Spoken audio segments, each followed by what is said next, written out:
So I guess we'll shift it that way. Commissioner Willie, will you lead us in the pledge? I will. Please join me in the Pledge of Allegiance. I pledge allegiance to the flag of the United States of America and to the republic for which it stands, one nation, under God, indivisible, with liberty and justice for all.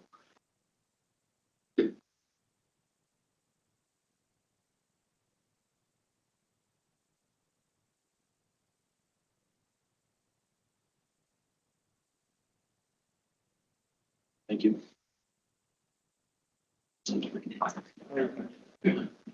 Roll call. Commissioner Purdy won't make it today. She's got magistrate commissions. Somebody else is playing hooky on that. Yeah. Commissioner, let's see, Commissioner Willie? Here. Commissioner Reedy? Here. Commissioner Harbert? Here. Dr. Cribble? Here. I am here.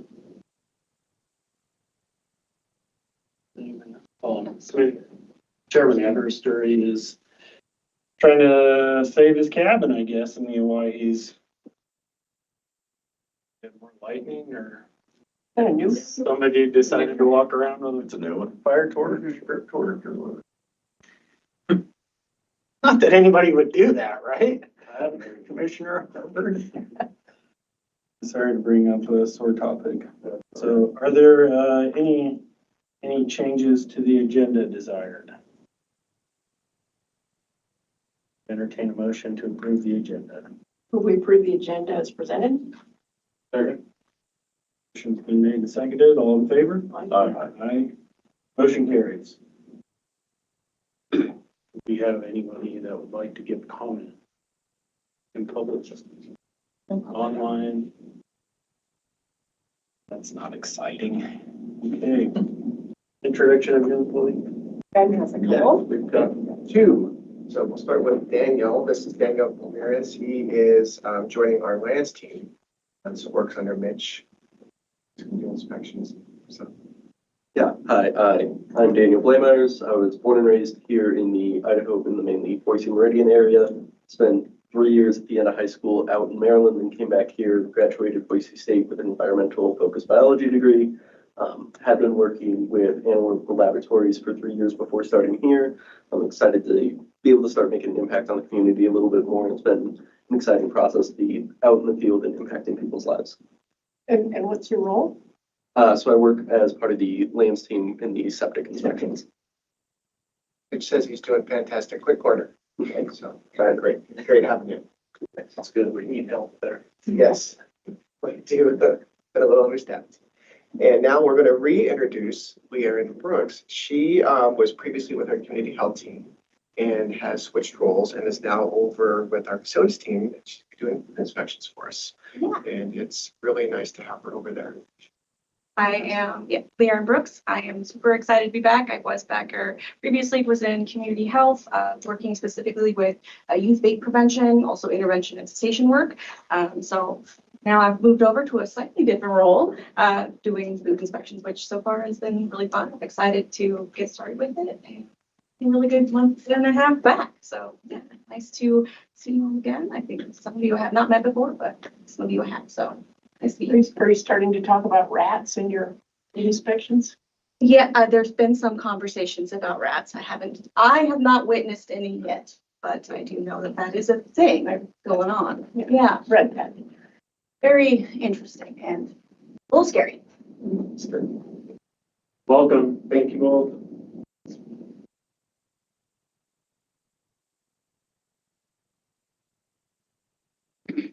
All right, has everyone had a chance to review the minutes? Entertain motion. Would we approve the minutes as presented? Second. All right, motion's been made and seconded to approve the July 28th, 2026 Board of Health meeting minutes. All in favor? Aye. Motion carries. Michelle, you are up. Okay. Here's our budget, revenue and expenditure report as of the end of July. We're 88.33% of the way through the fiscal year, just 1 month. And the computer tried to shut down. Here we go. So over on the left, in the top left are the cash balances. So $930,030 their cash balance, and below it are the LGAP account balances in July.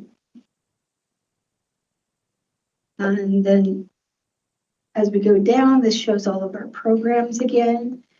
I did add the column that we talked about a couple months ago, the restricted and committed funds, is the third column from the right there.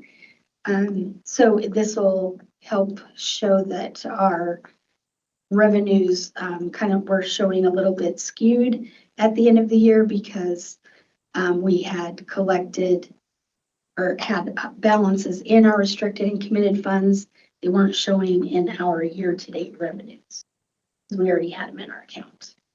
So this report does reflect them now in the percent of budget to actual column on the right-hand side.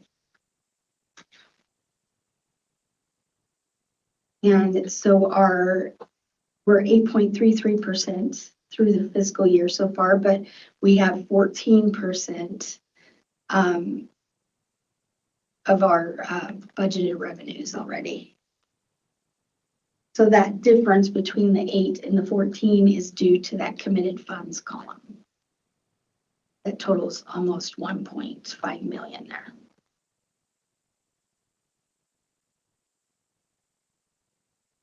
Are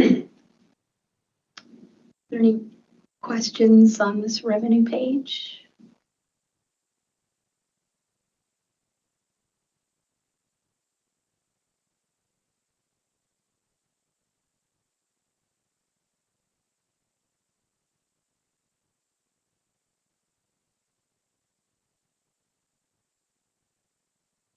Expenditure page then.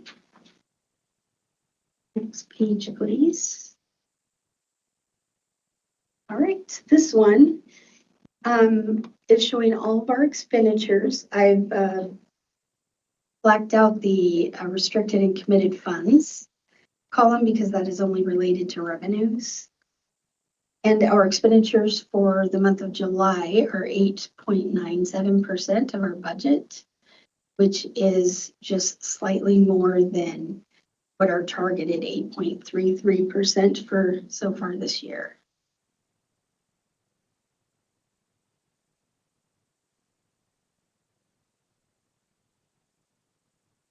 And those expenditures are just about 5% lower than the revenues. And again, that's due to the restricted and committed funds that we have in our CIP.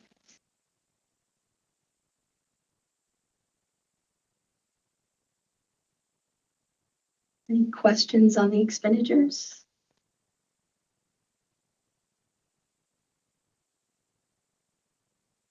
Move to the summary page.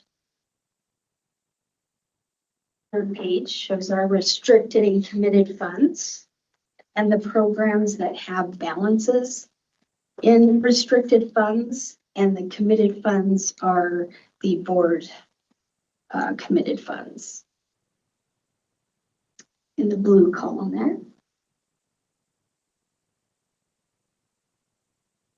So at the very bottom, it shows our cash requiring additional commitment. Half of that amount will be discussed today. There's something on the agenda for that Dawn's discussing.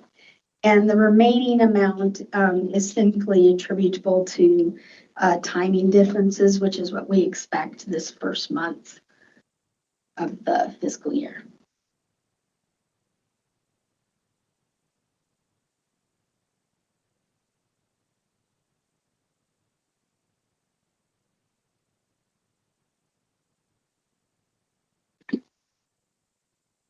On this third page.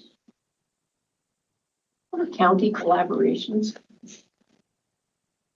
That was an amount that was committed 3 years ago, Probably maybe more than 3 years 4 ago. years ago. That we set aside to help support like small grants, but like PChat might be able to use to support another grant. We used one in, for example, in Hawaii County when they did the outdoor fitness court. Us and some other partners. Get some funding to help support that. And a reserve. Yeah, just intended to be invested back in the for special projects.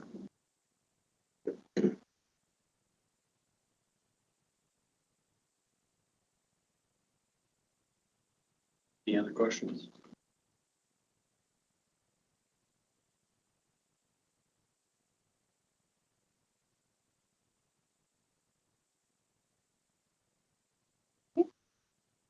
Thank you, Michelle.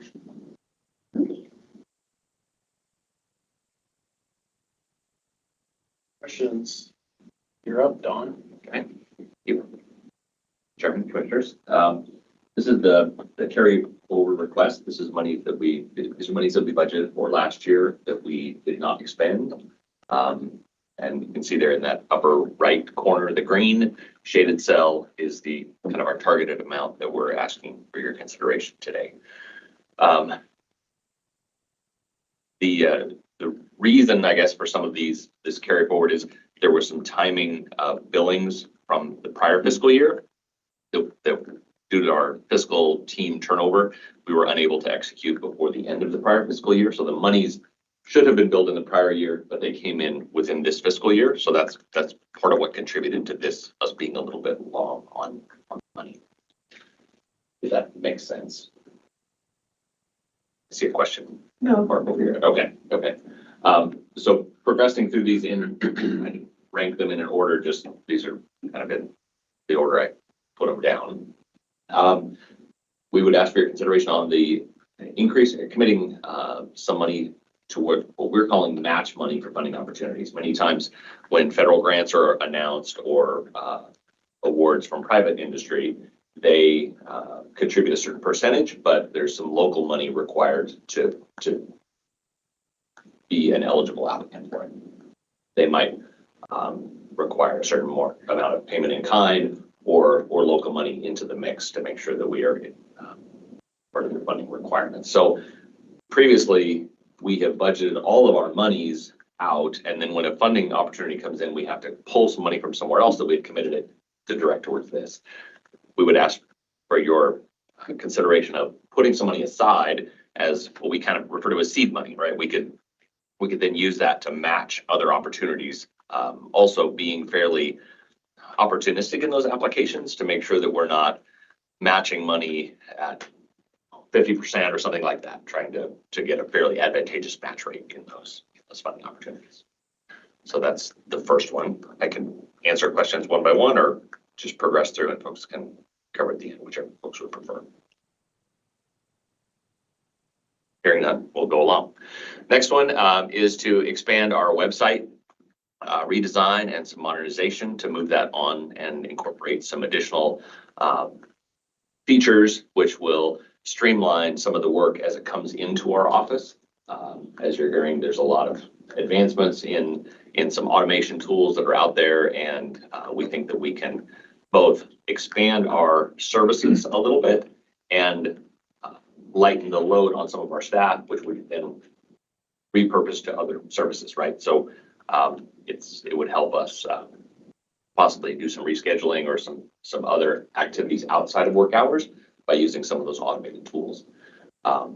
We have not fully explored all of the components of things that we would roll into that, but we've done a lot of modernization in-house already and think that we could benefit the public significantly by expanding and putting on some additional layers in that space. So that's number 2. Yes. Are you talking kind of like AI? It could be, right. Can you be more specific, like what tools you're kind of wanting to implement? Right. Yeah, we're looking at are there some AI tools or some features where we could provide availability for information. A lot of times people will call and they'll ask a lot of questions about certain things, and we think that some of those automation and AI tools might allow them to be able to get answers when the questions come up, as opposed to having to call in, wait for an answer, and get a call back from our septic inspectors that are out in the field, right? Doing that on-site work. So, yeah. Okay. Thanks. Number 3, marketing and public health education campaign. This is to expand some of our social media work, as well as to expand into publications in some of our more rural newspapers that maybe some of the population there are not as connected and accessing social media. So to be able to actually publish items in print in those local communities to meet their needs. Also, we would, skipping ahead, Nikki's going to talk about kind of the director priorities. We would also develop communication strategies around those priorities that Nikki's going to talk about and expand our messaging in those areas. Number 4, vector surveillance. That's not rats, that's ticks. It would be a screening microscope with video display so that we could do speciation and gender identification of ticks that we would collect during some of our tick drag activities, which then allows us to composite those samples, send them in for analysis. It's a little cheaper if we can give them a speciated sample or a gender separated sample set from those analyses. So that 5,000 is just for some hardware. We have the expertise in-house to do that work. We just don't have a modern piece of equipment with good optics, and video feed is really nice, especially as we're instructing other staff. A lot of us that have spent time looking through a scope, right? I can look through there and I can see certain things, but it's hard for me to explain when Zach's sitting next to me to say, well, it's kind of in the upper right and it's this thing, right? It's nice to be able to feed to video and we can both look at it there. So that'll be a nice training tool for as we bring the sample. Number 5, 27th pay period funding. That's needed in FY28. We've been putting money aside over the years, and this will be our final and maybe even just a little bit more than what we need in that space, but we wanted to make sure that there was sufficient funding to cover that liability when it presents next year. And then the final one is $168,000 for facility improvements, consistent with some of the recommendations within the Clearwater report that I'm sure folks remember. There were quite a few items identified there that needed to be modernized, and we would likely target items of ADA compliance where we have some places that are difficult for folks who are mobility impaired to get into the offices, and we want to make sure that those obstacles or any safety items are addressed. We certainly cannot implement all of the recommendations of the Clearwater report for $168,000. Just that's the portion that we earmarked for those more pressing priority items. These all seem very worthwhile, but I can't quite get over why we just found $500,000. I mean, I understand what you're saying. Sure. But why, if these are important to do, why aren't they built into our budget without the carryover? You know what I mean? Yeah, no, it's a fair question. We had some vacancy savings that is contributing to this. And Michelle, I don't remember, sorry to put you on the spot. I don't remember how much we arguably should have billed in the prior fiscal year that are contributing to this 500,000. I thought it was a pretty significant slice. 300,000. Okay. From what? 300,000 From what? from 2 federal grants, our early diversion grant, our Partnership for Success grant, and a couple of sub-grants. So they just Were missed. hit in a different fiscal year? Yeah, they should have been billed in the prior fiscal year. So what did we use to pay for those in the prior fiscal year? Our reserve, our operating reserve. So this is really operating reserve that's not paying forward for this? Am I off base on? I suppose, yeah. Yep, there was a period to kind of go way back. There was a period where we lost every member of our fiscal team except a billing clerk. We had one person. And we were approaching the end of fiscal year, and we were prioritizing certain tasks. One, making sure our staff got paid.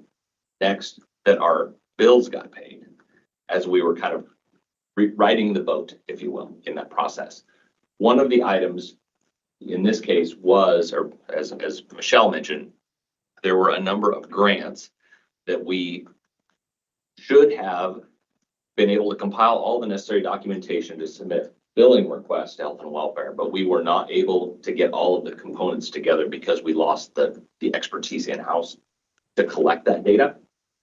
So we, it's not that we lose the opportunity forever, it's just we were unable. I'm wondering from the county, if you have money that comes in the prior fiscal year into your new fiscal year that you billed for, does it just roll into your revenues for the current year?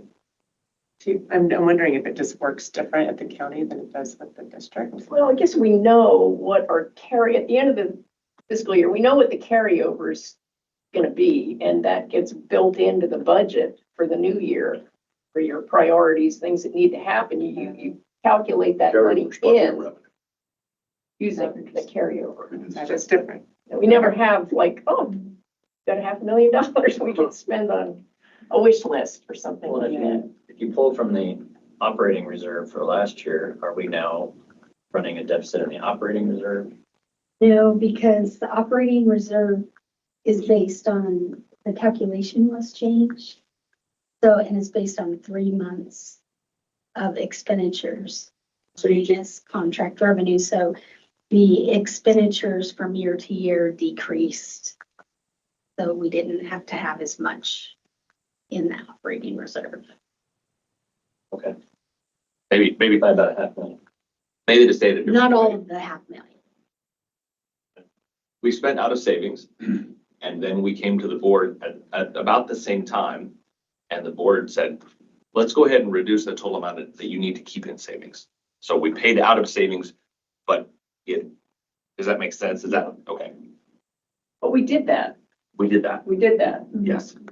So this is a different amount that's accumulated that's unspent. Well, some of it's contract revenue, Yeah, but some of it is also like salary savings, right? yes, most So of it. some of, not all of it's not all of it's directly. I understand, yeah, I understand. At the county, if a particular office or department had salary savings, that would go to their fund balance for the next year. I mean, I understand having that savings. I don't quite understand having it as an amount that gets to be spent in addition to what we budgeted for. That's a good question. So this isn't being spent our budget is our budget still. Right. So if we implement any of these this fiscal year, which is like the facilities improvements, we wouldn't use this money because you already committed money to that, right, for this fiscal year. So this will just be sitting in the board committed fund until we budget for it or the board decides to do something different with it. Correct. So it just becomes a reserve for It that. basically is, all these are basically reserve, and if like we decide to start implementing the website redesign, which we'd like to do this year, although it probably won't be done this fiscal year, right? If we look like we're gonna be running up against our budget limits, then that's when we'd have to come back to the board and say, this is the current situation. We need to adjust our spending authority, which we don't do very often, but we've had to do. So if this is a reserve, like at the county, if you put reserve funds set aside, it requires a unanimous vote to spend the money. Is that the same case here? Not what our budget guidelines say, like, and it's just a majority of the board. So I'm sorry, I've been on this board Let's talk about for it. 4 years. Does this happen every year that we get this? Every year we've had carryover. Yeah, and we usually try to keep it like around 200,000 or less, and that's just like usually salary savings or, project that didn't get done, right, or whatever, that we had budgeted for. This year is different, and I actually feel like the last several years have been different because, COVID kind of messed things up. Money's coming in, and then this last year with the delay of billing, which and then delay of revenue into the new fiscal year. Yeah, there's carryover every year. And our process is consistent with the way the other districts do it as well. It's not something that's an anomaly to us, but So the clearly alternative different than the counties. It's very It's different. different. So the alternative to like approving this spending would be to hold in reserve for potentially some other project or proposed spending. Yeah, I mean, yeah, it's really the board's decision on where this money sits and how it's held, you know, in terms of like all facilities or undecided bucket, whatever you want to call it. I guess But it will sit somewhere. if this is in reserve and we're, you know, probably not gonna spend it because we have our budget, does that in some fashion reduce the budget for next year by this amount? Not necessarily built into next year's budget either, because the challenge with using carryover that's set in a reserve for us is that it's not ongoing money. Right.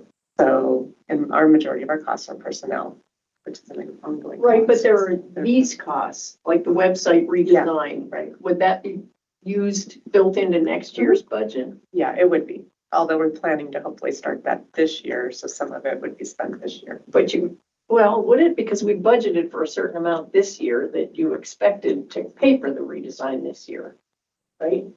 I don't, Or did you Yeah. budget less than what you expected it to I cost? don't know that we budgeted. We did not budget for website redesign and modernization in this fiscal year. Our current IT team wasn't sure exactly how far they could get with their website development. So we built as much as we could in-house without contracting additional hands and our in-house IT software packages. We've now reached a point where, okay, they have gotten where we feel that we've gotten the juice is worth the squeeze, right? We've gotten about as far as we can get with that.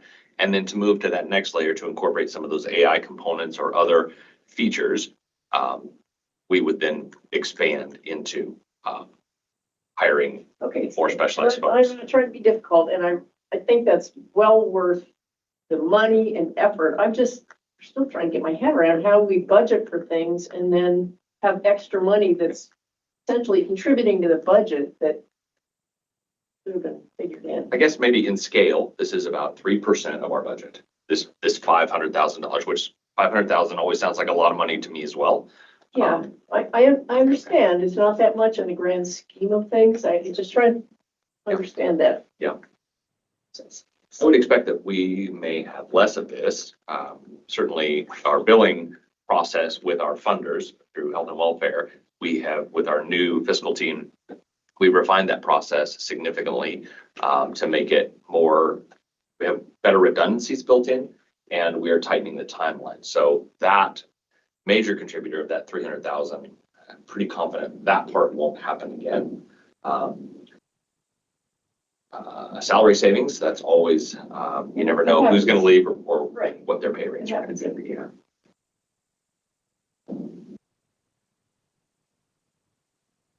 I get where you're at.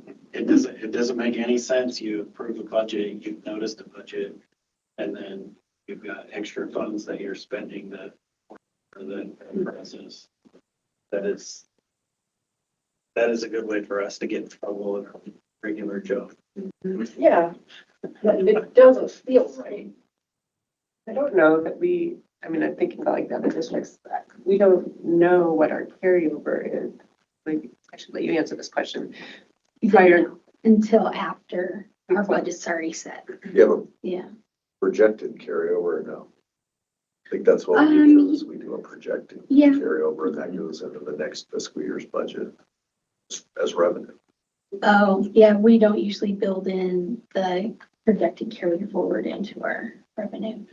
and I think that would be risky because you may not have a carryover the next year, and if you paid staff with it, would that create a problem? But I guess instead of like finding that you have a carryover and then finding ways to spend it, if we had that just reserve, we can't touch that and build it into the next year, or something would make more sense to me.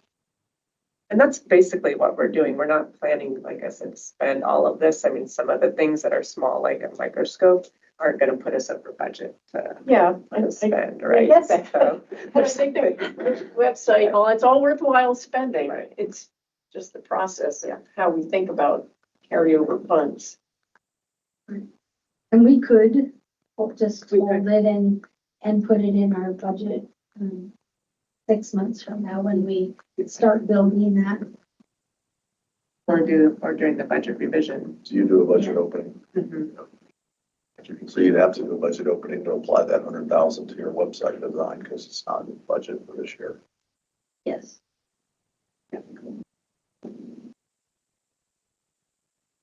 That makes more sense if you're gonna do That's it. to me And too. you should probably do a budget opening and put it in. Yeah, because in the county, any like unspent funds from salary would go, we call it fund balance, I don't know what everybody else calls it, it goes there.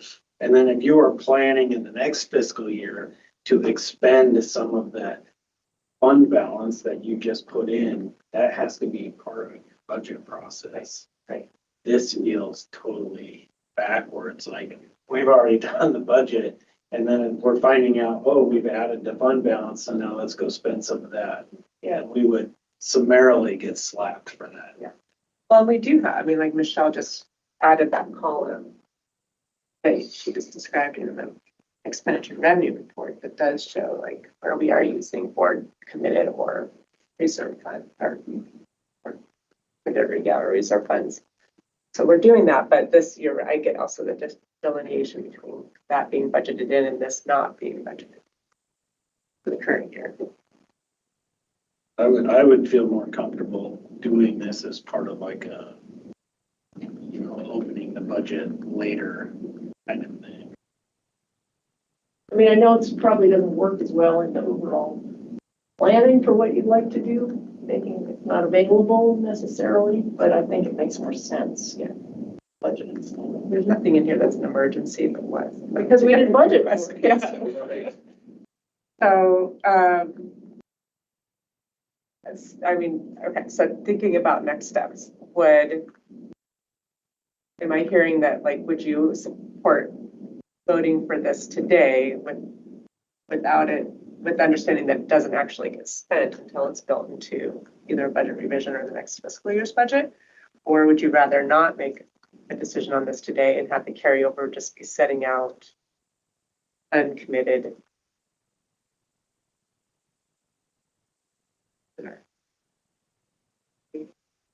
Where would this sit? Would be in Yeah, our let's say operating? You have a operating cash balance. investment account. I'm probably leaning that way, and then I have a question for my 3 smaller county commissioners. The marketing and public health education campaign, you mentioned the newspaper. Does anybody read the newspaper in your county? Because in this county, not really, no. We still have a mix. We have an older population that's still. It's still there. I would say it's, Careful what you say, we're protected. it's dwindling. I'm just saying, we have people that aren't IT savvy that still read the paper and the, flyers they come out. You have to have I a wouldn't mix. say it's the majority.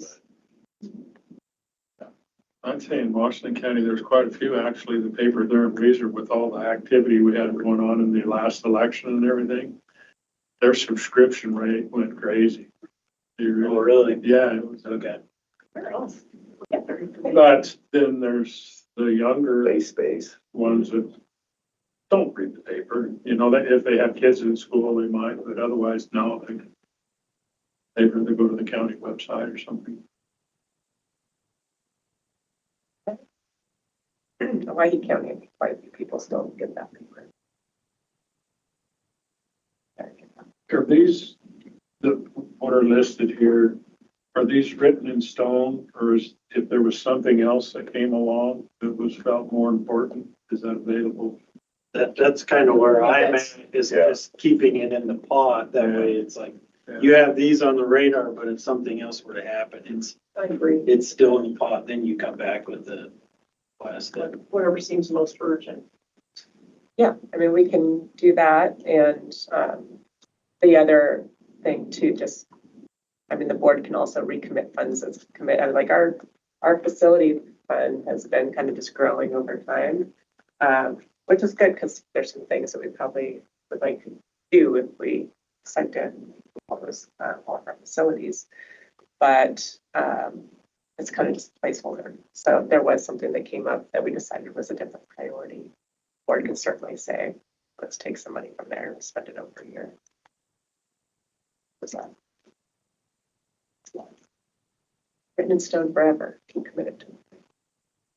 And the ADA improvements, that those improvements are probably beneficial whether we keep the buildings or not long-term. I would think so. Yeah, depending upon, if somebody wanted to buy one, or not that we have that in the works, but if someone were to buy that and use it for a similar purpose, they would probably want to have those improvements made. Yeah. So it's not money lost. If we were to open this and incorporate it, oh, sorry, we've already decided not to do that, sorry. Trina, did you need something? I got a message from Monique, our PIO, and she said that the newspapers give us readership and subscription numbers, and that she had mentioned that to both you and Dawn, and that she doesn't have the latest numbers right now, but we can get those. So I was going to just pass along that message. Thank you for the opportunity. So she is attending virtually. Should we have questions? Monique is. Hi, Monique. One more item on here, the 27th pay period. You have to budget for, but we budget for that, right? So instead of using carryover funds for that. We have a carryover fund set aside that we've been saving for the last 10 years. Right.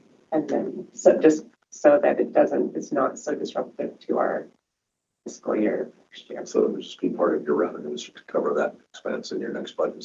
Which is more like what we're talking about doing, Yeah. is just put this in a cash carry and then open the budget and apply it to whatever your priorities are. Which is what we would do. Yeah. That extra money, which we do. Yeah. Because we already accounted for it.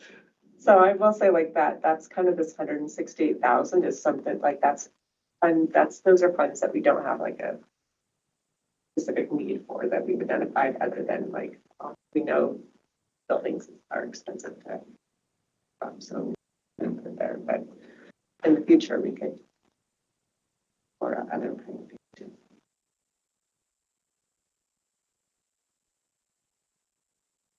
So I hear like no action on this item today, and we'll hold off until the budget revision.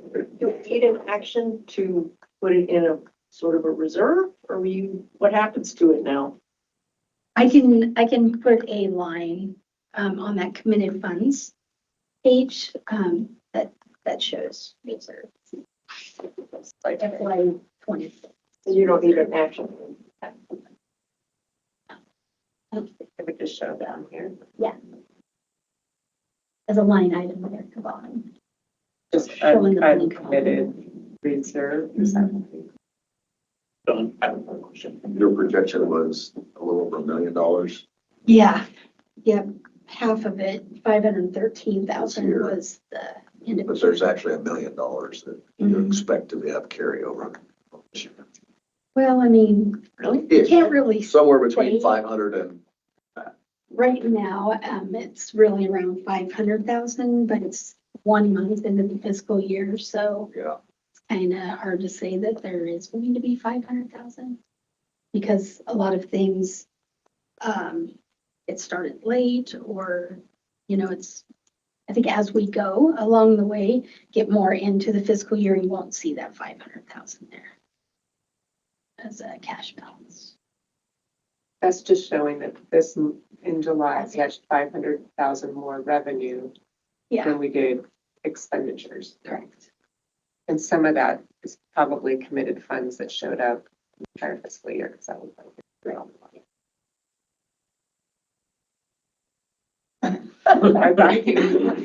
I said what? So our, Because your carryover amount, your excess revenue yeah, from last fiscal year is how much?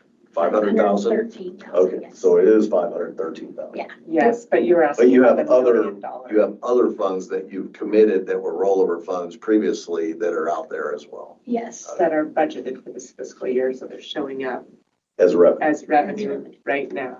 But those are intended to cover the whole fiscal year. Right. Yeah. Yeah.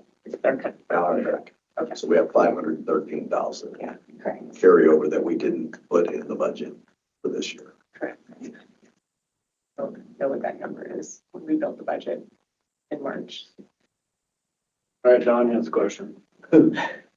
So I have my head wrapped around, we're going to include this in consideration of a budget revision mid-year. Is that what folks are? So you want to build it? Doesn't have to be this year. Okay. I had some concerns if we were going to do it in mid-year, December, January, come forward and have you guys approve, okay. You can use these monies within this fiscal year because some of these activities, we would be hard pressed to move the money out the door in 6 months. Facility improvements, we would need to go out for bid. Contractors, we need to consider those, and then we would need to schedule that. So that would take a number of months. Ultimately, we would not probably get our final invoice for that construction work before the end of the fiscal year, depending upon the scale of the project. 27th pay grade won't hit this fiscal year at all. It'll be next year. Website redesign and modernization, again, if we start mid-year, we would not be completed in 6 months likely with assessing the full needs. I mean, RFPing, getting applicants in, considering the best one, having them come and look at what we have and what we would like to move to. So that one would be a hard one to move the money out the door within a 6-month period. And the match money for funding is kind of we don't know when that opportunity might present. So that one would not be, that one possibly wouldn't. Understood, Sure. but that happens every year. It does. So we have to maybe pull from a reserve somewhere for match money. Yep. In expectation, we're gonna get that back. Yes. So we don't have this money for that. We We have would use money. reserves. And the website, I realize that's important, but we should have budgeted for that, seems like. So I guess the play off of that is this not expending a budgeted item, not expending the funds for that happens all the time with the county. The jail is the primary one for us, is we've added in the budget and then it gets kicked over. So we budgeted to spend those funds, don't spend them, so then we have to put it in the subsequent year's budget. And I guess that's kind of the trigger point that we're feeling here is it wasn't in the budget. Now we're trying to go back and expend some funds that we didn't budget for specifically. Sure. Right, Sure. so. So it'd be more palatable if we did not expend funds in an area that we would just come forward and say, hey, we'd like to move that, say, personnel dollars. We're going to move those personnel dollars forward to the next year or operating or capital or whatever. I guess for me, Yeah. even if we waited the 6 months and you came and asked and then didn't get the funds out the door by the end of the fiscal period, that doesn't bother me at all because then you would just go and you just You just move put it. it into the next year's budget. Yep. To expend those funds then. And it's. And we've done that similarly, like with our facility signage that was supposed to be fixed out on the highway, right? It's been 3 fiscal years, I think we've had it and they're still waiting Yeah. for the road construction to finish. So I think for us, the difference is thinking in March, even like when we're trying to balance our budget, we're not thinking about funding we have in reserve usually, or what we're gonna have a carryover. So I think for us, it's more of the mindset, okay, what are the projects like the website that we want to build in that we would want to pull from reserve or future carryover, I guess, to anticipate that we'll have and build that into the budget request. That's what I think I'm hearing from you guys. It's like doing that. It's kind of hard. Yeah, I mean, We'd almost have to pull from a different category that's been committed to make sure that we actually end the fiscal year with the carryover that we thought we'd have for the project. If that makes sense, because we don't know in March what our end of year is going to be in July. Yeah, we're a full quarter from, and we're only in the Q3 when we're setting the budget. Yeah.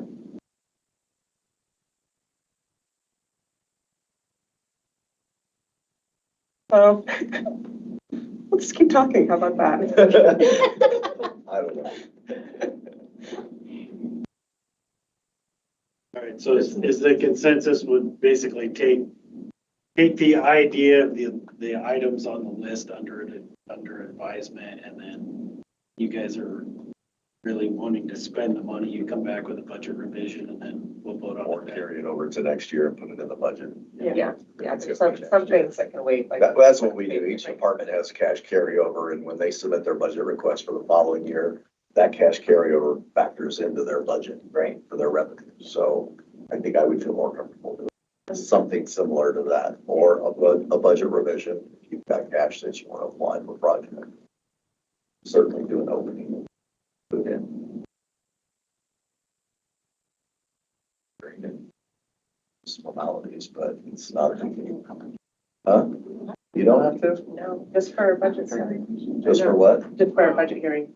We need one of those. But isn't that kind of That a is a budget budget hearing? hearing. That is a budget hearing. Yeah, but we only are required to do when we set the budget. So when we do budget revisions, we don't.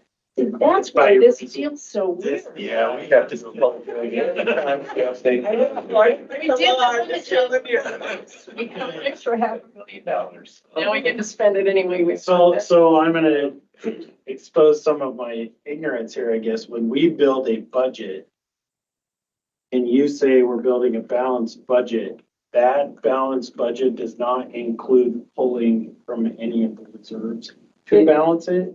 It does, It does. it does if only if we have specific projects or that we are pulling from that we know we're going to do. It's never personnel. And with the exception of some of the not board committed, but restricted funds, some of that can be for personnel, and that's usually like a subgrant that ended, but they've given us like a no-cost extension into future fiscal years. So, and I guess the opioid settlement's another good example that we have in there. So those types of funds we will budget. Work in there, but the timing is what's, I think, weird, because like these are already committed when we're building them into the budget. And we're almost talking about like anticipating what we're going to end the fiscal year with and building it into the budget for the next fiscal year. And that's what we do. And That is what we do. And but what if And we that's not- don't have the funds aren't available at the end of the year that you've built? Then we just have to into- do budget revision. We're always conservative in Yeah. that estimate, so that Oh, okay. we build it into the budget for the next year. So then you usually end up with something left over then, since you're conservative. Discuss the cash. Yeah. Carry. Makes money. But that way you only do the things that you actually budget for. Right. This has been a good conversation. Because I feel like we're budgeting for things that we haven't budgeted for. Yeah, to some, yeah, that's true. And that is true. Okay, well, we will ask for any action then. And, Come back with Michelle. yeah. Yep. And I will say, on the budget hearing side of things, we have not ever done that because our legal counsel always said it's not required after our budget's been set. And I know Commissioner Abasteri in the past has been like, well, we can just do one anyway. There's no reason, I guess, we couldn't do one if the board's like it was important to you. Good question. That just goes that's crazy to me. What's the point of setting the budget and having a public hearing in the first place if you can just like spend what Change it whatever you want. Exactly, yeah. I don't make the rules. I know you don't. Just saying. I'm gonna have to go look at your section. Yeah. That doesn't make sense That's to real me either. weird. And the other thing that also is kind of weird is the budget committee sets our budget, not the Board of Health. So it also has felt weird. Like, then do you have the budget committee come back if you do a budget revision? We've never done that. The other districts don't either. Who's your budget committee? The chairman of each board of county commissioners.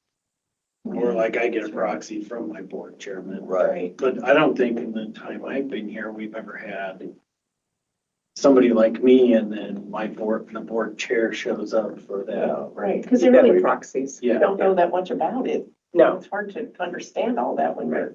So you're talking about when the budget is approved, the committee? yeah, Yeah, which is the commissioners, yeah. but then, so if we reopen the budget or You do, would have the same people there to approve it, just like we do in the county. except if we, Okay. and I know we're not alone in that, like, that's the stuff. Well, and maybe there's, Maybe that's part of the criticism of all this stress. Well, I mean, we're following the law, we're not breaking the law, it's just that there's ambiguity, and that is a challenge. All right. Okay. Can we get to move on? Yes. Yeah. Contract services and grant applications. Michelle? Yes. This page, and we need to, we do not have any federal grants that are in the works right now that we're applying for. So they're in a page in your board book that indicates that. So the next page is what Diane, our grant specialist, puts together for the county clerks. And she sends it out once a month, and it's called the District 3 Grant Digest. And she includes funding opportunities that she sees that are available for the counties to apply for, and emails this Grant Digest out to each of those county clerks. How long has she been doing that? Just probably might be the second or the third month, I believe. She's been sending out these announcements, but not in this format. They were more, hey, here's this one we think you might be interested.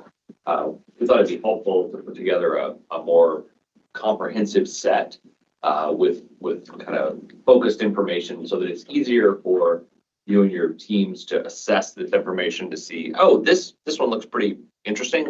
That might be a need in our area. That amount looks good. It just made it easier to do a quick screen on because we realize everybody's super busy. I think this may be the first or second one with this nice pictures and layout this way. No, this is really, this is great, but it's going to the clerk. The county clerk. And has she had any feedback from, I mean, is it getting pushed out, do you know? And I mean, my clerk does a good job, but she gets a million different things. We could send those to whomever you would like. Yeah, suggested change for us. And maybe directly to EMS, law enforcement. If It's specific. maybe if each of you could send us the exact email address of the people that you would like, we could have it go to 50 people. Like it doesn't matter. And we want to make sure we're getting it to the people that are going to actually look at this and use it and maybe consider the information. So happy to expand. We were originally sending those announcements out to not to the clerk level. We were we didn't have a good distribution list, and we were sending it out to folks, and we weren't getting a good response. I mean, not that folks were opposed to it, right? We weren't hearing anything back. So that's when we shifted it up to the clerk level to say, hey, maybe this would be a better place. We'll touch them with the information and then they can disseminate it on, recognizing that makes work for them. So trying to hit that sweet spot, but we can focus the distribution list to whomever you'd like. Yeah. Thank you. And one more thing is if she's sending it once a month, is that, I mean, some of these things come up and they have to get the close without much lead time. Is once a month enough or does she send? It sounded like it, yes. You usually don't only have a 2-week time period to apply. So. Yeah, and so she includes some typical grant questions. Like these, for example, these are ongoing, right? These don't have a tight deadline. You see there at the bottom on that bold deadline ongoing. Those are through private foundations that have a standing announcement for these things. So, but your point's a good one. Sometimes there are shorter timelines for some of those federal funding. There is that. Mm-hmm. So on the next page, Colton.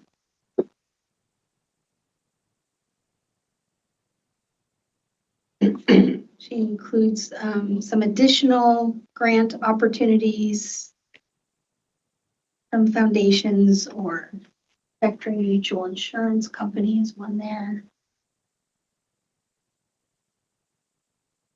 And then she gives her contact information to contact her. She can assist with those applications at no charge to the community.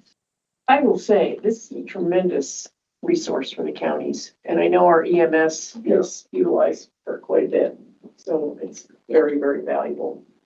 We don't have that capability in our county, so. Oh, right. Yeah. And with a lot of the folks that are interested in applying for grants, there's typical grant questions. 85% of the content there is going to apply for any grant you're going to apply for. So that's why she listed those out, so that folks can begin thinking and maybe even preparing answers to those specific questions, even in advance of having an actual, oh, I want to go after this one.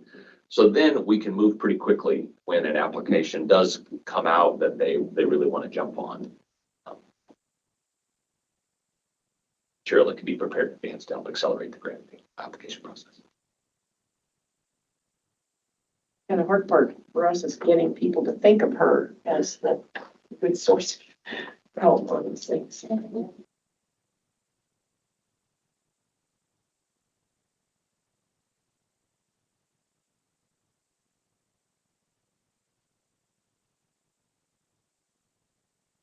Anything else on that?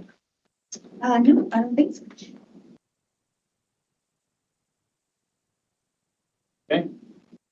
Moving on to public drinking water system. Everybody, Chris? Good morning, good morning. My name is Chris Avabon. I'm a public drinking water senior here at Southwest District Health. Just gonna pull up my side easier. How's everyone doing this morning? Good. Good. So just wanted to touch on what a public drinking water system is, our role in overseeing small water systems, the benefit that it provides. I'll jump into kind of my credentials and background. So I have a bachelor's degree in environmental and occupational health and safety from Boise State. Came here in November 2021, just as an EHS 1, environmental health specialist 1. Quickly became the public drinking water backup in April 2022, and then the senior of June of 2024. So I've been doing it for a little bit. I'm a registered environmental health specialist and a registered sanitarian. As far as training goes, I have done the DEQ inspector training as well as inspection training with the EPA. So pretty well versed in that. But I guess we'll kick off and start with what a public drinking water system is. So public drinking water system is 15 or more connections. So that could be buildings, homes, depending on the type of facility or location, or 25 or more people serving for at least 60 days. Those days don't have to be consecutive. If they don't meet any of that criteria, it's not a regulated public drinking water system. But if it is, then it is regulated. Next slide, please. And once they are determined to be a regulated public drinking water system, we split them up into one of 3 groups. So you have transient public water systems. Those are your gas stations, campsites, hot springs. Generally, these places are, where people visit maybe anywhere between a couple minutes to a couple days. On the other end of the spectrum, we have community water systems. That's your full-time residence where people live year-round. And then right in the middle, we have non-transient, non-community. That's going to be where people work 8 hours a day. So yeah. So the EPA is responsible for enforcing the Safe Drinking Water Act, and they offer primacy to each state to adopt federal law. Idaho DEQ accepts that primacy, and they contract Southwest District Health to oversee very small public water systems as a fully funded program. The very small public water systems is something to focus on. So whenever we think public water systems, you may think City of Eagle, Veolia, City of Boise. Southwest District Health doesn't regulate any of those bigger systems. It's usually small systems, less than 500 people, some cases, or less than 25 connections. So some of the smaller subdivisions. Who regulates those? That'll be DEQ. Directly? Yeah, directly. The regional offices will take care of that. That's quite a task, especially for Veolia. They usually have just one person working on that. We'll go to the next one. And this is a snapshot of all of the different water systems that we serve in our counties. The blue bar, that's going to be your community water systems, again, full-time residences. Your red bars are going to be the transient, that's your gas stations, rest stops, campsites. And then green is going to be your factories, offices, places where people work. Something to point out is Canyon County, we have a lot of public water systems in Canyon County, but that's just due to the nature of the population density, not necessarily because one reason or another.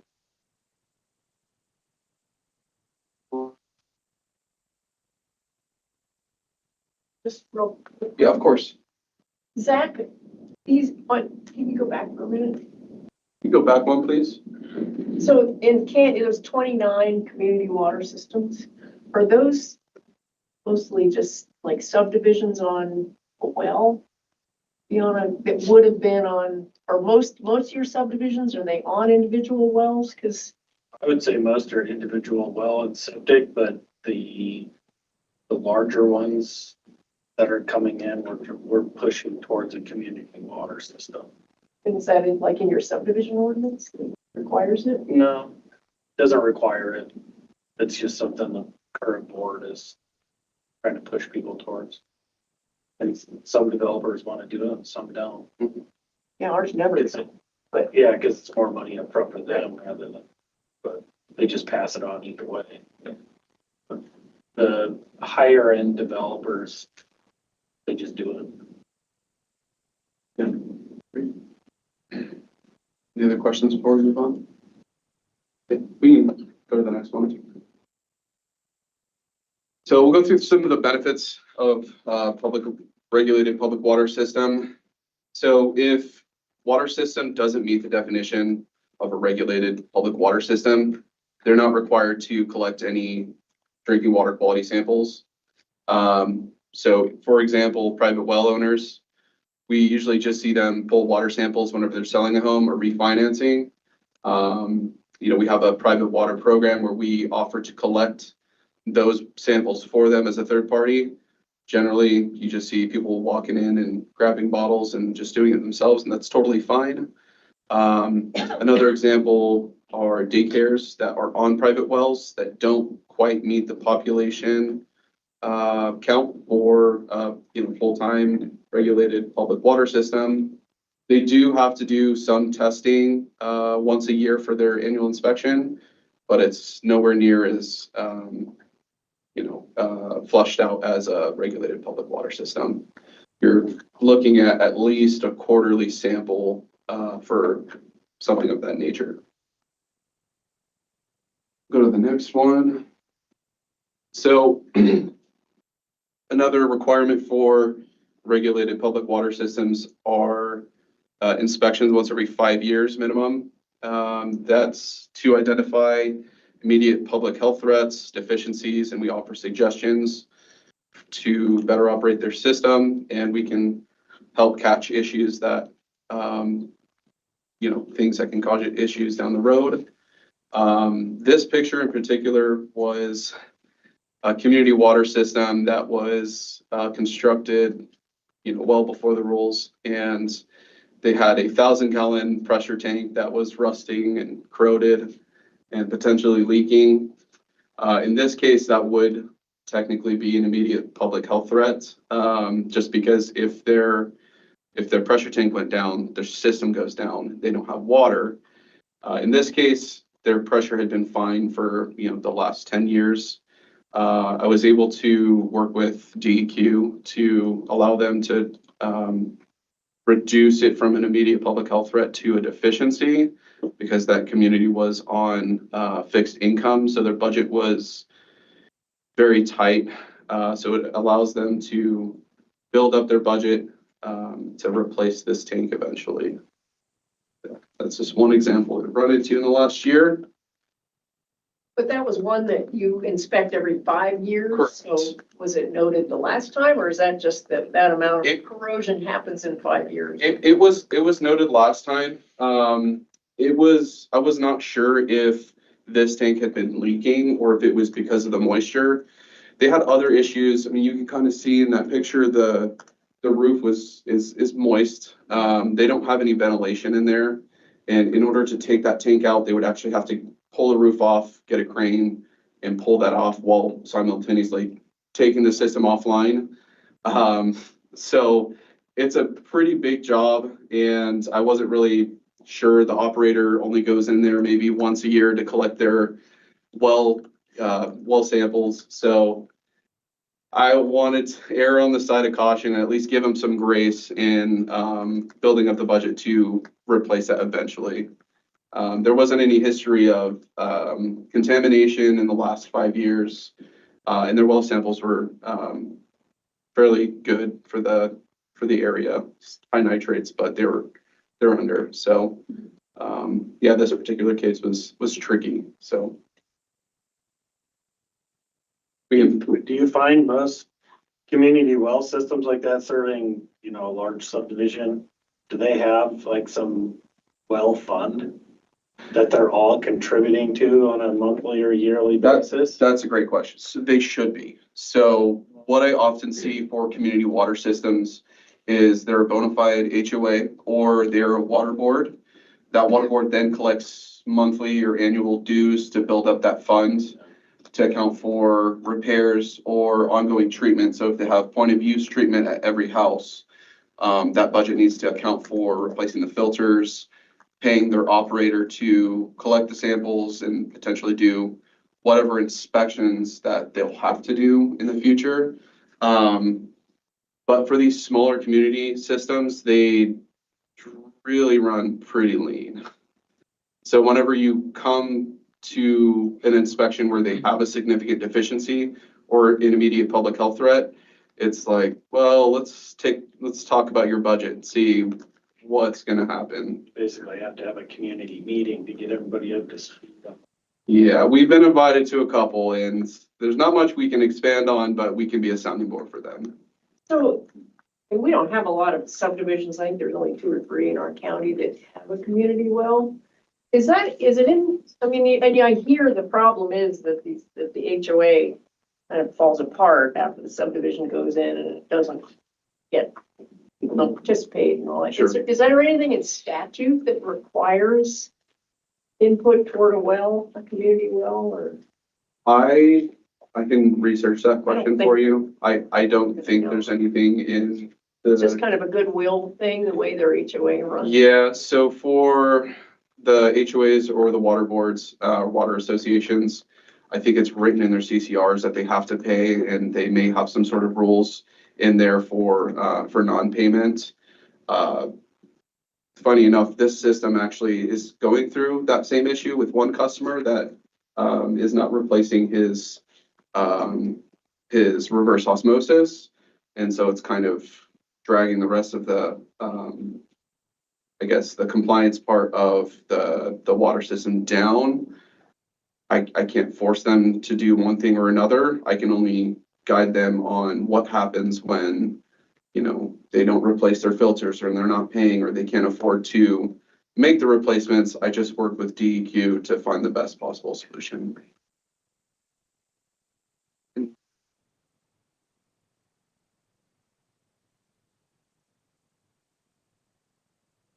on to the next one. Yeah, and this is an example of a community water system that's a little more flushed out. This is Brundage Ski Lodge. Technically, they are either classified as a transient or non-transient, non-community at this time. This is an example of something that's just over-designed, overbuilt for a future development. They're looking to have quite a few homes out there. We'll be passing this along to DEQ once they meet the threshold of a community water system. We don't see these types of systems often. This is kind of overkill if you ask me, but for good reason. They're in a very remote area and they can rely on themselves to run this system. Yeah, of course. So those big brass round things, those are booster pumps. So in just a regular well, you'll have your well casing, you'll have a submersible pump to get the water up and over to where you need it to go. And then you have additional pressurization. In that last photo you saw, that's a pressure tank. In this case, they're going to use booster pumps to shoot water out to however high and however far they need to go. I think these are both, the two in the back are, I think, 80 horsepower and the one in the front is 60. The 60 actually serves a storage tank. Is like 250,000 gallons of storage, finished storage, before it goes out, and that's to serve drinking water and fire suppression. So it's got a lot of power behind it to shoot it wherever it needs to go. 60 horsepower. Yes, yeah. And I think the submersible pumps inside the well casing is, I think, 50 and 60 in there as well. So there's no shortage of power for this one.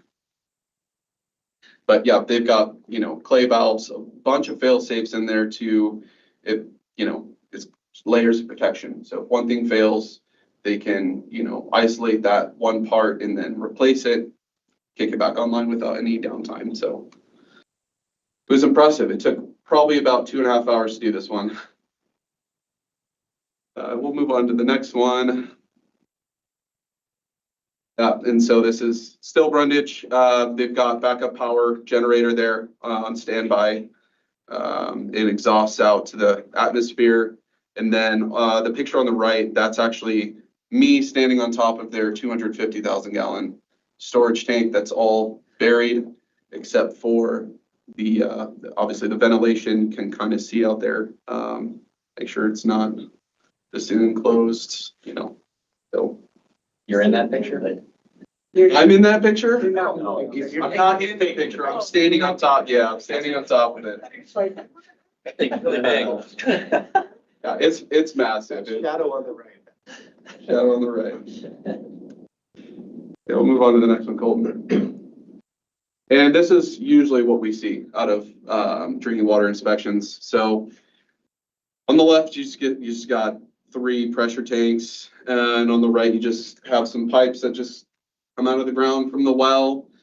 Got a couple of gauges, some isolation valves, and then it just goes back down and goes out to the customer. It's usually what we see. This is from an RV park just 15 minutes down from Brundage. Actually did this inspection same day. But I just thought it would be a fun thing to show the polarization between what you can see and what you do see. This one was kind of fun, just trying to figure out where everything goes. What's that on the front left there? Is that a fan, circulatory fan? I think that was the heater. So they need to make sure the pipes aren't freezing and they can deliver water to the customers. And then on the right, that's just their electrical for the pressure tanks to kick on and off. Once it drops in pressure, it'll prompt the pressure tanks to kick on. And then once it hits a certain pressure, it'll kind of kill the electrical to the pressure tanks. They'll go back to normal. You could be a plumber to do this job. Not necessarily. You just have to stare at essentially what you're given and try to make sense of it. Knowing what each part is definitely helps, and what the function is definitely helps. But it doesn't hurt to have a little bit of a background in that. On to the next one. And lastly, E. coli events. They're not fun, but it happens from time to time. So one benefit of being a regulated public water system is in times where you get E. coli events, there's a pretty quick response. So essentially, the system gets an E. coli positive sample. The system is responsible for posting a boil order to either say, you know, you can drink it as long as you boil it for 10 minutes, or don't drink the water until you get the okay. And then the water system operator or the administrator meets with us on site to take a look at the system. And we do a thorough inspection, same as our 5-year inspection. The only difference is there's really not a whole lot of leeway for correction time. They have to get it done within 30 days. They can't get it the repairs that they need in time and whatnot. So how often is the water sample? It might. It depends. So every system starts off on quarterly for, you know, the acute contaminants. That's your E. coli, nitrate, and nitrite. Once we get a good sample history over the course of a year, that quarterly sampling, then we can start backing them off of nitrate and nitrite, E. coli, and total coliform. That stays at quarterly until they start showing history of, say, coliform or E. coli positive results. And then once they have 2 events within a month, we'll back them down to monthly. And then they have to have 12 months consecutive of clean sample history and clean compliance history before we back them off. And we have to actually go through one of these, what's called a level 2 assessment, which is the same as what would happen during an E. coli event, before we would back them off of monthly.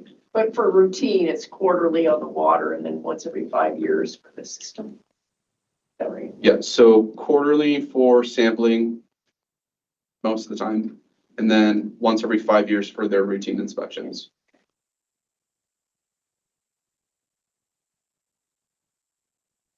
We can go to the next one, but just open it up for questions, really.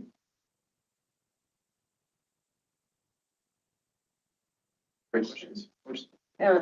I noticed that Gem County has 18 transient water systems, which is twice as many as Fayette County, which is more population. Is that just because their city infrastructure is smaller? So, You know, yes, so when I first joined Southwest District Health, I actually was an inspector for the subsurface sewage disposal program. And one thing that I've noticed about Gem County is city services will stop before the Fayette River. So anything up on the bench, that's all private well, private septic, or public water systems. So when we talk about Gem County transient systems, that's what you were asking for, right? Transient systems, they've got a lot of hot springs and gas stations, campsites for sure, that attribute to all of their transient systems. I think there's about 2 or 3 just up on the bench past city services that account towards the 18. What are the oldest public water systems that you have? Mostly communities. How old is the oldest ones? Their city infrastructure. I just did a sanitary, and it's a 5-year inspection on one in Nampa, where the only information that we had for the subdivision was an old 1900s plat. You don't know when the well went in? We have some records that we were able to find. I know Department of Water Resources, they'll scan their well driller logs, the old ones. It's kind of hard to track those down, but when we find them, that's as much information as we have. But that's probably the most accurate information is the well driller report, because that's just before the water system goes online. Yes, I'm wondering how often the well itself fails and causes contamination. Does that happen very often? Maybe not so much with the public water systems, but. I've only really heard of one instance in an older system, but it doesn't happen too often. I think most of the systems that we have are air rotary drilled, so it's pretty sanitary, and they have steel casing that goes down to wherever, the aquifer is. I think the bigger problem is what they're pulling out of that aquifer, so radiation or other contaminants that are a little bit of a nuisance. But I don't really have any collapsed wells. Surprisingly, in Gem County, we have a lot of shallow wells that are less than 50 feet, where you would imagine that it would give you a lot of contamination, but it doesn't. So it's a bit difficult to try to rationalize it, but we just kind of use the indicators of water sampling to support the health of the water system.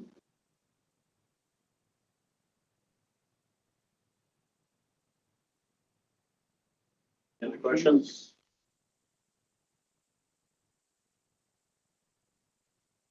Thank you. Thank you, Chris. Thank you. Schedule, so let's take a 10-minute break.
back to order.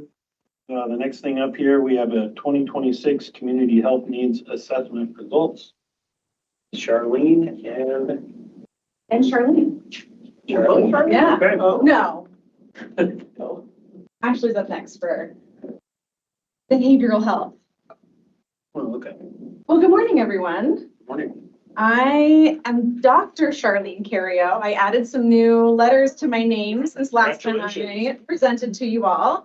And I have the pleasure of leading our community health team here at Southwest District Health. And one of the program areas that I get to support is our Western Idaho Community Health Collaborative, or WICHC for short. So I'm going to share some updates from our most recent community health needs assessment over the next 15 or so minutes. So next slide, Colton. The game plan for today is to provide a quick overview of WICHC, highlight why community health needs assessments are important, talk a little bit about how we engage the community in assessing those needs, and describe how you and your communities can take action on addressing the priority health needs from across the region.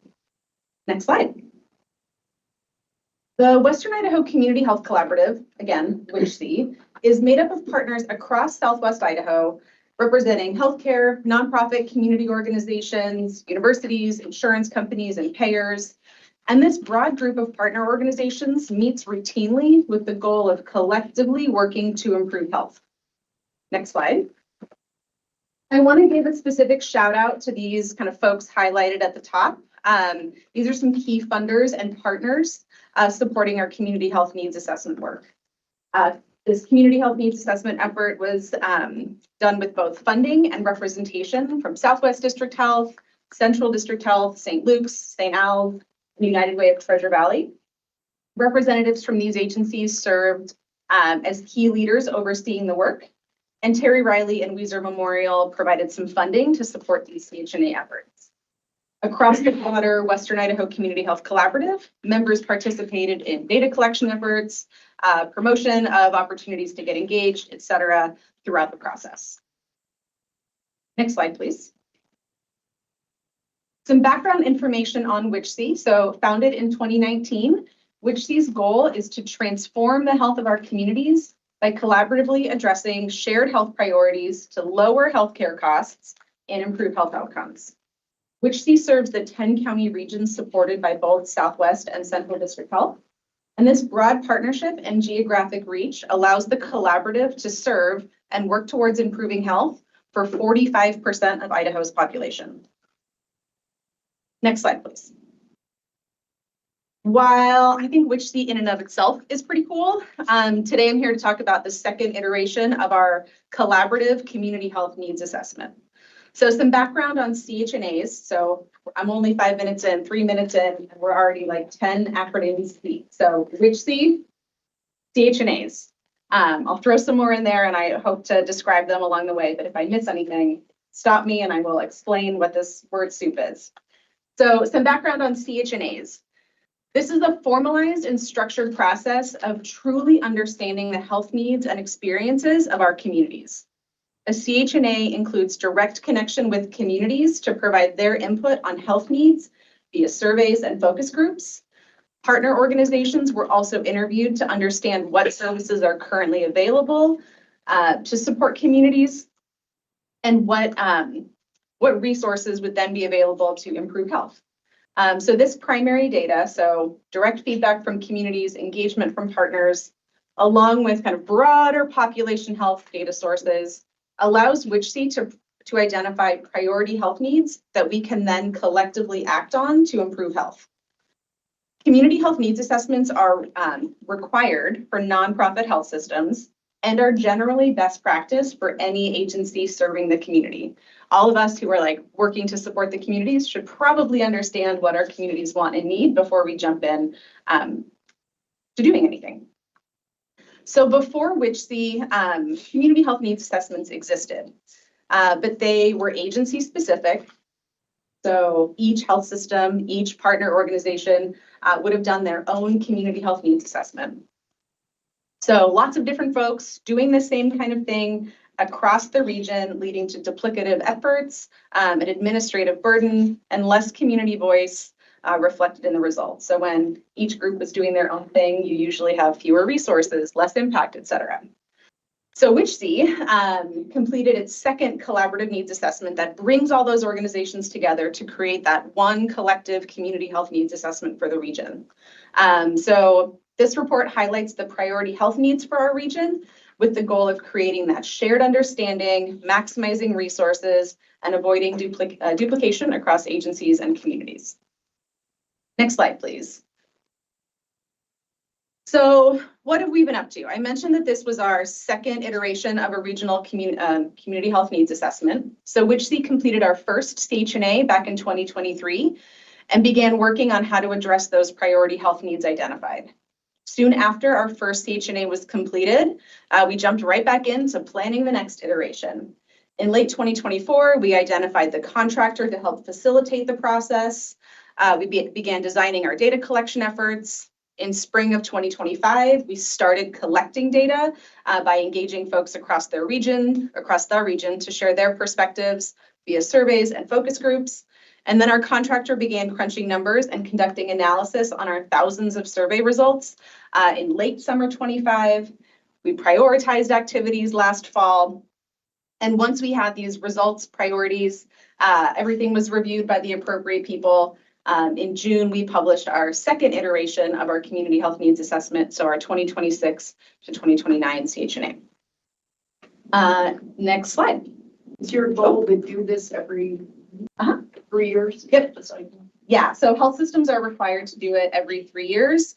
There aren't requirements for other organizations, so we could do it every one year, every 5 years, but to align and to have that collaborative approach, we'll commit to that 3-year cycle. You say required, who requires it? The IRS.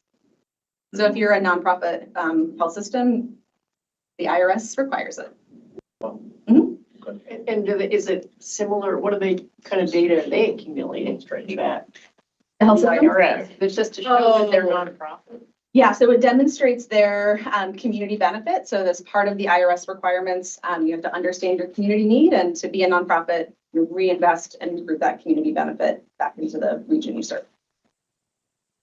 I'm not an IRS community benefit expert, so that might be the extent of my knowledge of the tax code. So, but what they're doing is not the same questions that you're asking, or The IRS. Yeah. The IRS. This health system's generating that data. The information they're generating is different than what you're collecting. The health systems are using this collaborative CHNA to meet their IRS requirements.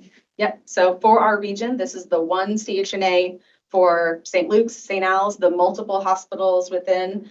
Windsor is using it as their community health needs assessment. So this is the community health needs assessment of record. What were they doing before? They were each doing their own independent CHNA. And it was similar, Mhm. the information they were getting? Yep, so they would ask similar questions of the community. They would analyze similar data. They would write a similar document, and they were on slightly different cycles. So our communities could have been getting a survey every year to understand their community needs, which is kind of frustrating for everyone and duplicative at that health system level. Yeah, so getting St. Luke's and St. Al's specifically to be on the same cycle was like a huge success for WICHC overall, to get everyone on the same timeline, commit to the same tool, et cetera. They must have loved it. They don't have to do that anymore. Yeah, like they get to do it once instead of each getting to do it independently. And is this, so what about for like smaller 501c3s, or are they brought into this, or do they still have to do it independently, or? Yeah, so if they're a 501c3 like nonprofit hospital, they have to do a community health needs assessment. That can look different. In our region, So it's just for hospitals, not per se a clinic? for clinics, they don't have the same requirement, but it is best practice. So they can use our CHNA. We often just kind of out and about hear of different agencies using this as their CHNA of record, which is the point. So we have done a really robust job of getting data from all of these different sources, communities, et cetera, that it can be that singular point of reference. And if anyone's listening and wants to join in on our next community health needs assessment, we'll take sponsorships and contributions to make it even bigger and better for our next iteration. But yeah, like Weiser Memorial joins in and they provide funding, and this is their CHNA. Okay, So ensuring representation is key in any CHNA process. So WICHC worked to capture input from all 10 counties with statistical significance. So we had almost 8,000 survey responses and facilitated almost 20 focus groups with community members. We engaged partner organizations and their leaders through interviews and partner surveys. And we referenced hundreds of secondary data indicators like median income, diabetes prevalence, housing status, health insurance status, per capita healthcare providers, to really understand what's happening within our community. Next slide, please. So oftentimes when we're doing kind of broad regional assessments, we hear, oh, these larger communities are overrepresented. So WICHC was really intentional in how it approached its data collection, and we wanted to ensure that all counties, and especially our smaller communities, were represented in the results. So to account for differences in population size, survey responses were standardized per 100,000 residents per community. So this is a standardized snapshot of how each of our 10 counties were represented in the results. So Adams County gets the winner for per capita representation in our survey results, which is maybe not what you'd initially think, but really great to see that we're able to truly reflect all of these communities based on their relative population size and really make sure that voice is reflected. So yeah, larger counties did not have a disproportionate influence on our findings. Next slide, please. So with all of this data, what did we find? The priority health needs from our 2026 CHNA remain unchanged from our first iteration in 2023, with the community reporting housing, mental and behavioral health, and access to care as our priority health needs across the region. So I'm going to share some highlights as to why these are the needs over the next few slides. Next slide, starting with behavioral health. Next slide. Survey respondents ranked behavioral health as their #1 health priority and shared their experience with lack of accessible mental health services, stigma that surrounds mental health needs, and challenges seeking support. In addition to community respondents, population health data shows that self-reported poor mental health is increasing among adults. When asked about behavioral health challenges in focus groups, one participant stated that access to care, especially for our teens, was a concern, with another participant expressing challenges with wait lists for services that can be years long. Moving into our next health priority, so next slide. Our next health priority area is housing. Next slide. Residents of Southwest Idaho report significant challenges with affordable housing, with 4 out of 5 survey respondents, or 80%, saying that they disagree with the statement, "There are affordable places to live in my community." Broadly, more than 1 in 4 residents report spending more than 30% of their income on housing costs. And within our Southwest District Health Service area, almost 13% of residents report housing insecurity, meaning they were unable to pay their mortgage, rent, or utilities in the last 12 months. We know that safe, stable, affordable housing has a direct impact on health. And the statement, "The rent eats first," demonstrates how families might have to compromise other necessities to ensure their family has a place to live. Next slide. So lastly, I'll cover access to care. And next slide again. The availability of healthcare providers is a foundational concern across Idaho. So on the right-hand side of the screen, you can see the providers per capita by health district, with all of District 3 reporting per capita providers, regardless of type, at least 20% lower than the state average. In addition to physical healthcare providers, survey respondents also expressed challenges with transportation to and from appointments, conflicts with work schedules, the overall cost of care, and lack of health insurance as reasons that they delayed care for themselves. Focus group participants also expressed challenges with long wait times to be able to see their healthcare provider. Next slide.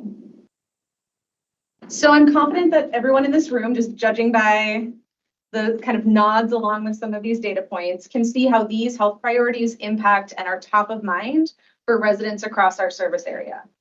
So in addition to our full community health needs assessment report, Our 2026 iteration allowed for individual county level reports to be created to help guide local decisions and efforts to improve health. Each county has a profile that describes demographics, so age, increase in population size, race and ethnicity demographics, some county level health outcomes, diabetes rates, chronic disease, et cetera.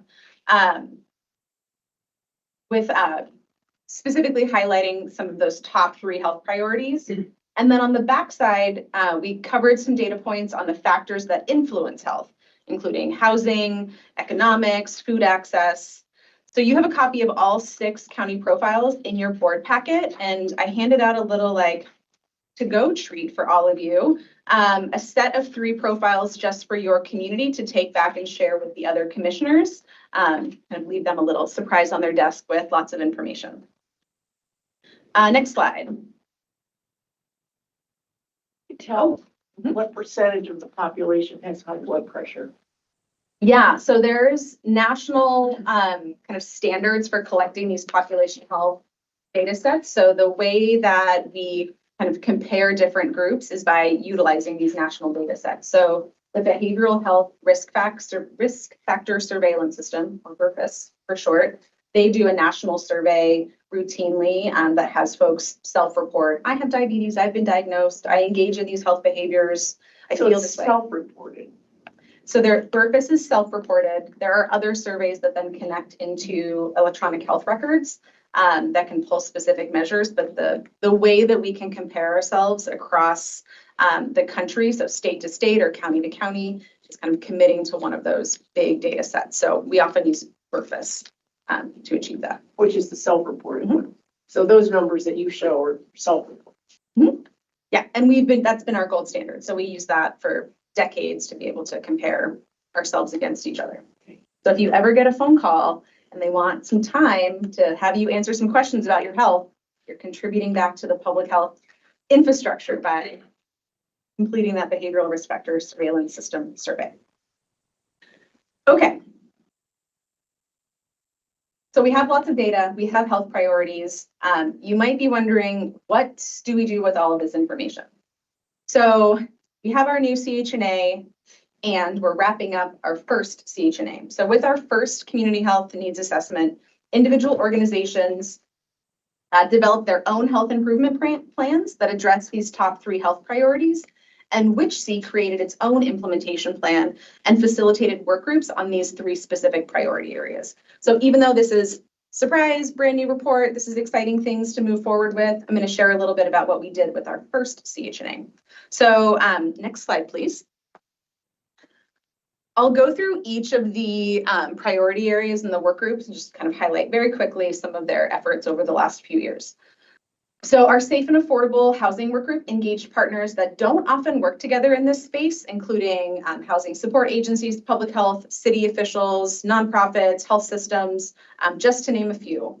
This group not only worked to highlight the intersection of housing and health within the group, but shared that impact of housing and health at various conferences, helping folks to connect the housing and health are not 2 distinct things. They're very much related. So sharing some of these findings, kind of impacting that influence and awareness around the region. Next slide. The behavioral health work group focused on the workforce, as well as reducing the stigma of behavioral health needs. From the workforce side of things, a statewide survey to understand the current needs, experiences, and perspectives of healthcare workers was developed and is, I think, launching September 9th. There you go. Launching shortly. So the results of this kind of statewide assessment of the behavioral health workforce will be used to inform future strategies, develop and maintain the workforce necessary to support those with mental health and substance use needs. On the stigma reduction side of things, this team compiled a list of available trainings across the region to ensure folks knew what was available, identify existing gaps in any trainings, and this led to new offerings being available to align partners who offer similar services, avoid duplication, and fill gaps. This team also put together a communication toolkit to support partner organizations' communication efforts so they can use best practices for language, image use, how to use local data, and how organizations can apply all of this to how they develop their own communication campaigns. Next slide. The Access to Care team focused on improved use and expansion of referral pathways. This group really leaned in on our Find Help Idaho tool and provided training and certification in its use across the Treasure Valley. Next slide.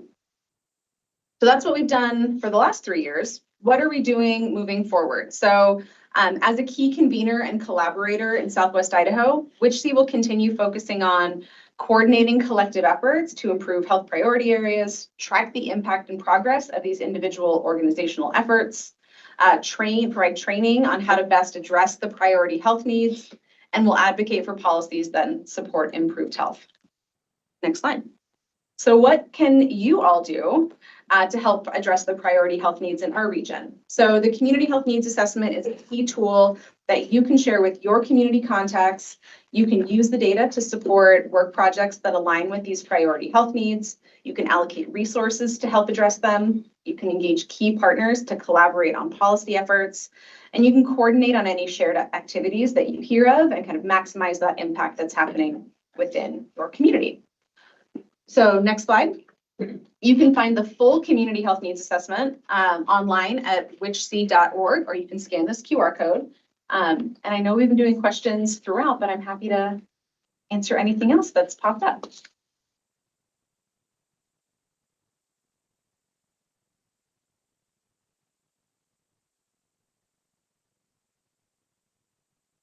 The one thing that crosses my mind when I was reading over this, I completely agree with these priorities. But as we've been talking this year, we're focusing a lot on EMS, which is a high priority, but it really doesn't show up in here. Transportation, you know. Yeah, and access to care, I think, too, I think. And behavioral health. Because I think people utilize, I mean, we're looking at trying to divert the utilizers of EMS that don't have true medical emergencies. And that's often driven by their lack of access to other care or transportation barriers. No, I mean, I agree with the priority. I know that it's real, but it's interesting that it doesn't really show up necessarily in the broad survey of the community. When we say access to care, what does that mean? Yeah, and so these health priorities in our first iteration, specific to Southwest District Health, were used to apply for funding to support things like EMS access and behavioral health, especially through that combined like community paramedic style programming.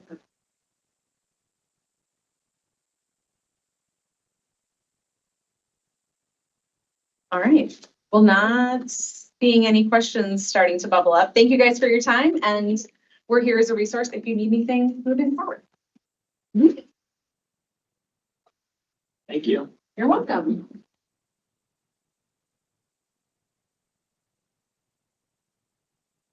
Up next is behavioral health and council. Oh, it's Ashley. Good morning.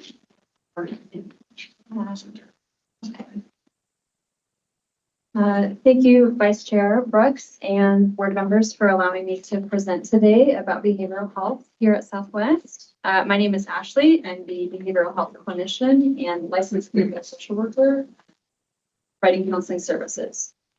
Here, next slide. So to kind of jump off from what Charlene was just talking about, is like, why offer behavioral health or why offer mental health counseling? With the priorities outlined in the 2023 Community Health Needs Assessment, the board made an investment in mental health services based on that data. And Beth presented on the challenges facing District 3 and the need for mental health services. From that report, all counties in District 3 were identified to be a mental health shortage area. And so from the public health significance that identified and with the board's guidance, I was hired in June of 2024. Credentialing was completed over the next few months, and I began seeing clients in February of 2025. So with the 2023 Community Health Needs Assessment, the same themes were echoed in the 2026 that was just completed. And the same themes of, provider shortage, difficulty of obtaining services, access to care, and stigma associated with accessing care were identified. Next slide. So these are some quotes taken from the most recent community health needs assessment, kind of identifying the demands, the challenges of accessing care.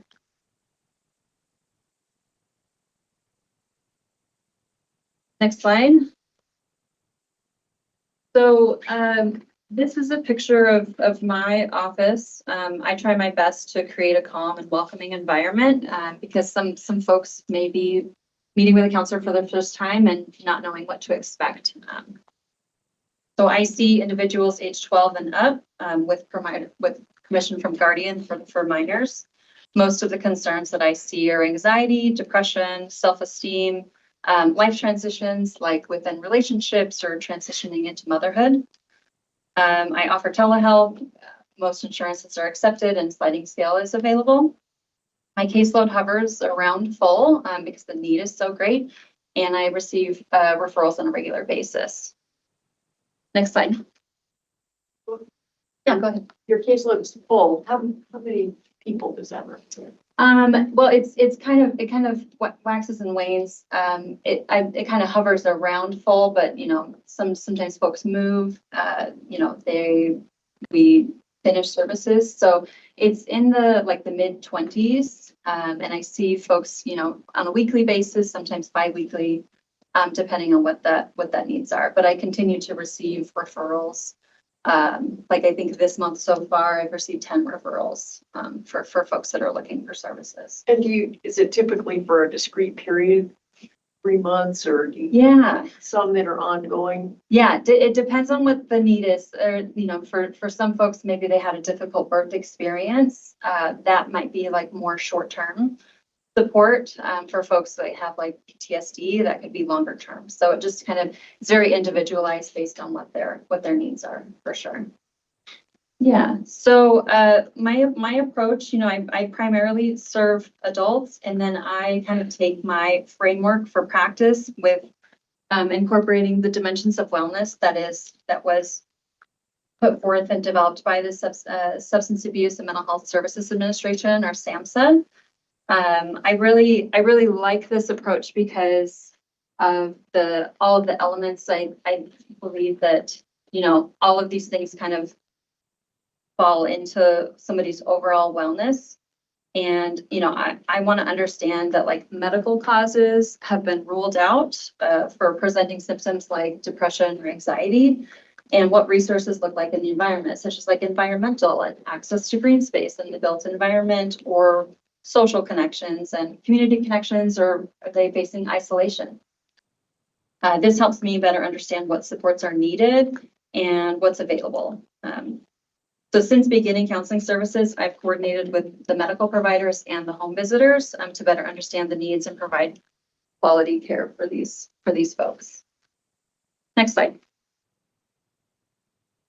So in addition to that approach, the modalities that I use are person-centered therapy, solution focus, motivational interviewing, and cognitive behavioral. And person-centered is like non-directive.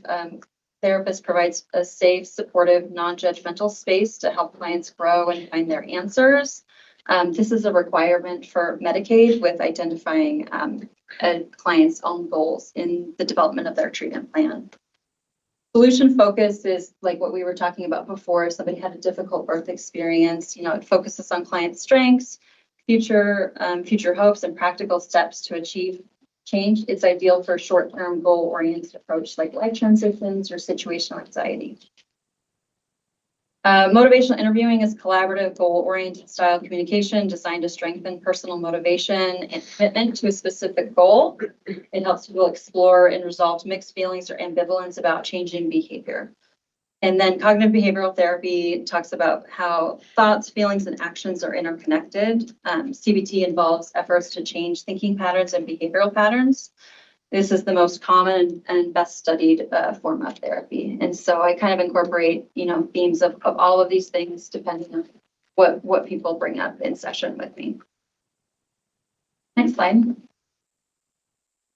So with referrals, this is kind of a snapshot of where my referrals have come from the beginning. The slide on the left represents my first year, which is technically from February to June.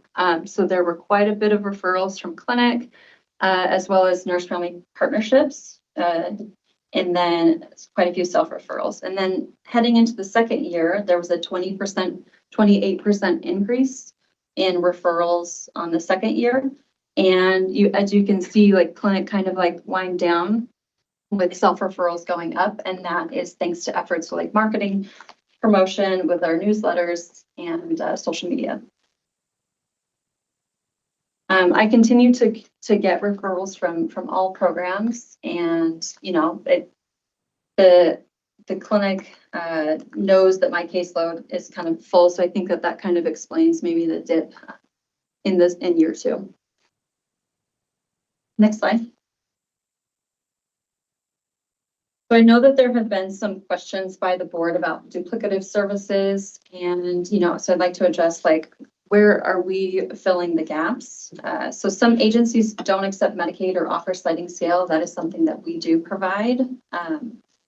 Barriers with participants with other programs like Nurse Family Partnerships or WIC, that connection and coordination with those existing relationships is super beneficial for referral for counseling services. One, they're coming here for other services, but they have that connection with that other relationship and that coordination between providers. Next slide. So when we say there's a provider shortage in the area, is that because they don't accept Medicaid, or is it actually not enough people? I think it's both. There's quite a few people that are in private practice that don't accept Medicaid, and then there's other agencies. There was like a telehealth, like a virtual telehealth act that was passed with the legislature that allowed folks that live outside of Idaho to be able to provide services here. From anecdotal personal research and like looking at these providers, I haven't seen that those providers that are based outside of Idaho accept Medicaid. But, you know, thinking back to what Charlene's numbers were, you know, I think it was like 300 providers for every 100,000 residents. So I think it's both and. I assume the Medicaid reimbursement is really low. Yeah, and sometimes the challenges with like no show and not being able to, you know, be compensated for that loss of time, you know, it can be very hard for providers to kind of compensate for that, for sure.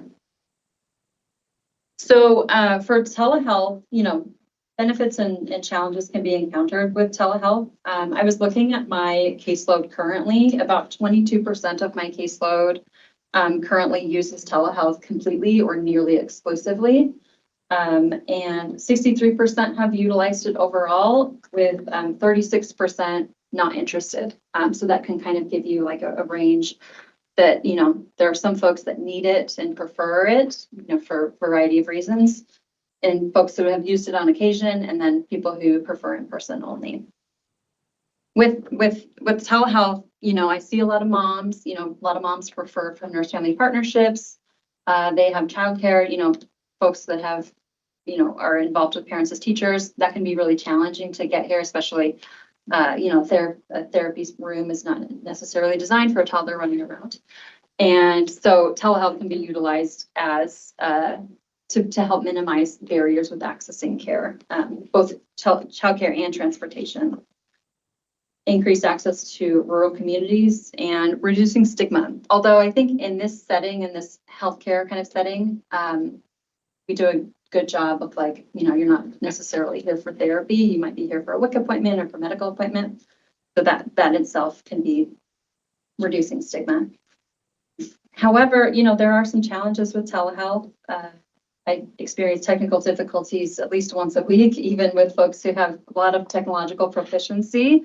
You know, sometimes there's weak broadband services, and I have to ask folks to turn off their video. You know, we can't do phone conversations because that's not HIPAA compliant. So we have to maintain it on that platform that is compliant with HIPAA. But I do ask folks to turn off their video if that's challenging. thing that we're encountering in session. Additionally, sometimes behavior in telehealth can be challenging. You know, I've had folks answer the phone during their sessions with me, so that requires additional conversation. But that is definitely a challenge associated with offering telehealth. Is, you know, behavior that not necessarily wouldn't happen in person, sometimes does happen in there. However, like ultimately, you know, like a harm reduction approach, telehealth is preferable to no treatment at all, but it's important to be mindful that it's not appropriate for everybody. Some folks, you know, in-person sessions can be the intervention if people are, you know, struggling with social isolation or difficulty like leaving their home. In-person can be the intervention. So there's a place for it, but it's not the be-all end-all either. There's definitely some challenges associated with it. Next slide.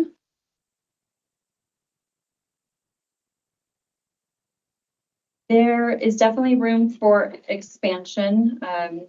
The community health needs assessment, you know, particularly talked about the need of and the lack of providers for pediatric mental health. You know, some of the things that are associated with that is that providing services for kids requires specialization, you know, like parent-child interaction therapy or for play therapy. You know, to be a registered play therapist, like that takes both an investment and hours with supervision.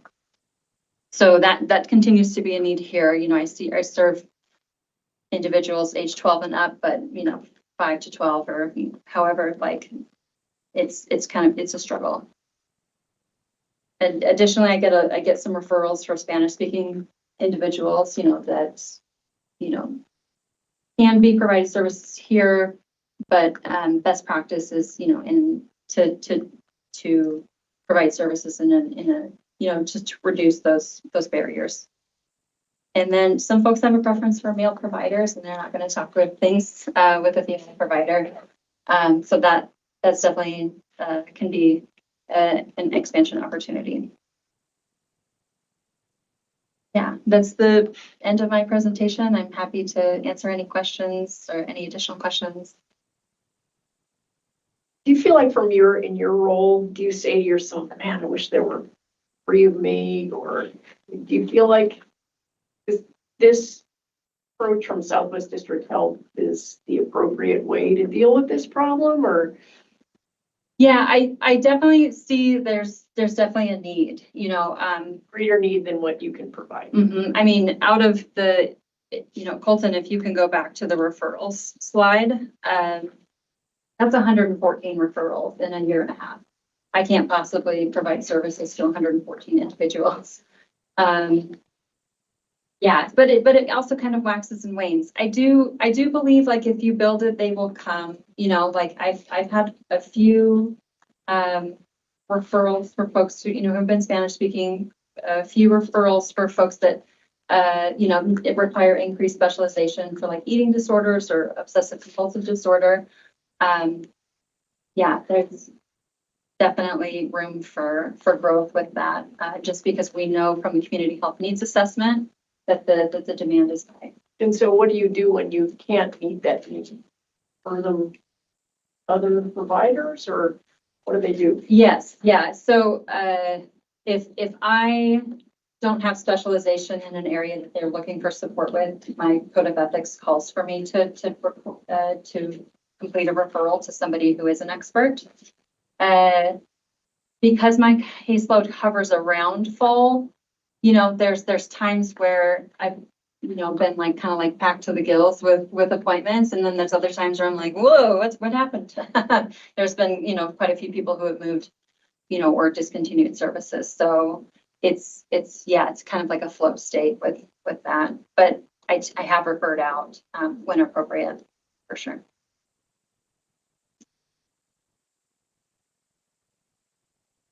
Thank you. Okay. Appreciate it. I got one question. Oh, okay. All right. You know, we hear a lot about the youth mental health crisis. It doesn't sound like you have kids really. So are they getting treated by counselors in schools, or? Yeah, every school has I think at least a counselor, if not a social worker as well. But I believe that the counselors have to span multiple schools, and so there's a strain there. With kids, like there are agencies that provide wraparound services, which we don't offer. There's agencies that can do community-based rehabilitative services. Can you think of anything else, Michelle? Like other, like targeted case coordination or Sure. TCS? First off, the school counselors are limited to the number of sessions that they can provide for their students. So most of the time, because they also can't bill Medicaid, that is hopefully coming back into the legislature to change that next year, but we'll see. So most of the kids are seen by community providers. And there's lots of different things specifically that are used to treat kids, even specific modalities that are used just for kids. Do you think that need is being met? The research from Health and Welfare, they have quality improvement plans. So unfortunately, I'm going to say no. A lot of times it's a square peg in a round hole. We've got these box services for kids that are round, and so they don't always fit. A lot of times parents don't quite understand their role in a child's mental health, that they are a participant in healing this child. And so there's a lot of work that they need to also do in terms of their child and their relationship they have with their child. And I think that that's a missed opportunity in our system, but it's also a cultural thing, if that makes sense. Great. Thank you so much.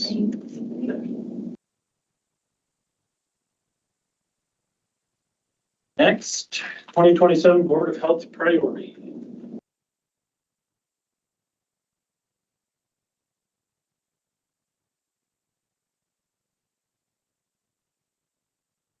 Presenting guys to about the Board of Health priorities that I presented last month with some revisions based on your feedback. As a reminder, this is intended to help replace the policy priorities that I've asked the board to review and approve in the past, with a little bit more intention around kind of the total issues and how not just the district, but the community as a whole can engage around the priorities. And so some of these you'll see, well, I should say all of the priorities that we've identified, we've touched on like what local government, state or municipalities could do, but also then we called to have calls to action for other partner groups around these issues as well. And kind of going off the theme of the day at this point, the priorities are really driven by what our community health needs assessment has shown, as well as the recent Healthy People 2030 priorities and the current U.S. Surgeon General's focuses, which those are on the harms of screen use, social media and youth mental health, parental mental health and well-being, social connection. We broke these out into kind of 3 areas for each priority area. We talked a little bit about why this matters. We provided a key takeaway and then the calls to action that I mentioned. And again, these priorities are intended to support shared understanding, help guide education and communication, inform policy and advocacy conversations, and then encourage a coordinated action of our key partners. So on page 2, following while you're listening, we have the priority areas. I'll just run through them really quick. Access to care, housing, kratom, nutrition and healthy eating, physical activity and healthy communities, rodent-borne disease prevention, social connection and youth technology use and health. Last month when I presented these, those were numbered, and I had a question from the board member if those were like in prioritized order, and they weren't, so we took out the numbers and just used bullets. And at least on this page, I have them alphabetical, so hopefully that clarifies that these are not prioritized, they're all important. In the subsequent pages, they're not in the same order, I'll probably change that, but just due to timing and having to move things around, I didn't do that before. But we did a couple other changes that we made in the why this matters. That was almost like a half page to a page right up for each priority area, to try and pare the document down because it was pretty lengthy for you guys. We tried to get more concise and shorten those paragraphs, and we still referenced the the literature that we use that helped inform why this matters. Those are in the back, but this section shorter. Kept the key takeaways, and then the call to actions for each, like now on page 4 for nutrition, healthy eating. We talked about what parents and caregivers can do, schools and youth serving organizations, healthcare providers and health systems, and so on. Those were written in paragraphs at our last meeting, trying to make those easier to read and put in bullet points. We also, I think one of the board members asked is like, what's the how? Like how would people do this? Where we have something very specific, we explained a little bit more around the how. Some are intentionally left a little open-ended because those require like conversations, and we talked about like maybe like a policy, for example, would require more discussion and collaboration with the community to understand what would be the most impactful and the top priority that we would want to advocate for. So that is kind of a high-level summary of the changes that we made, and we're asking for you to approve this month. If you need more time, we also have more time to work on it if you need more time. I think those are the high points. The kratom is in here, but it's also a resolution, which I'm going to talk about next. Food fees is not in here because we already have a standing resolution. It's more of a business need than it is like a health priority. I'm going to pause there and then ask any questions. I think this is good. Read through it all. I think it's very neat.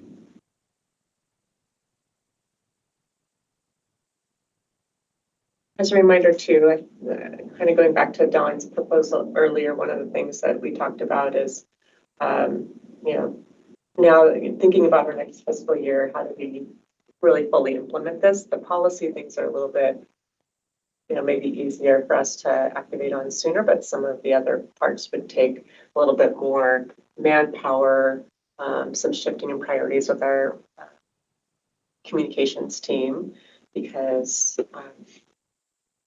one thing to say this and then just post it on the internet, but nobody knows to go to look for it, right? So how do we get out and ask people to activate around these priority issues, including like our community organizations and other businesses and things of that nature. So we'll be working on a strategy to implement this. Again, this is meant to be kind of just an in-house tool for us to work from. Makes sense. The comments. This is an action item. The action item is just to approve this. Yeah. I would move that we approve it. I think it's well done.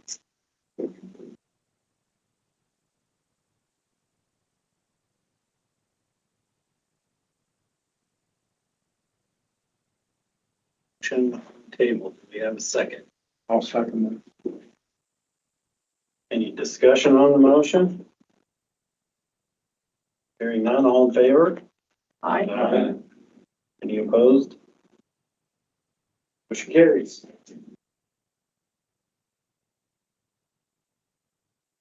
We didn't need 30 minutes for that. Me too. Not as much.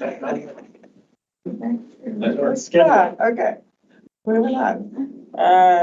Creative resolution. Okay.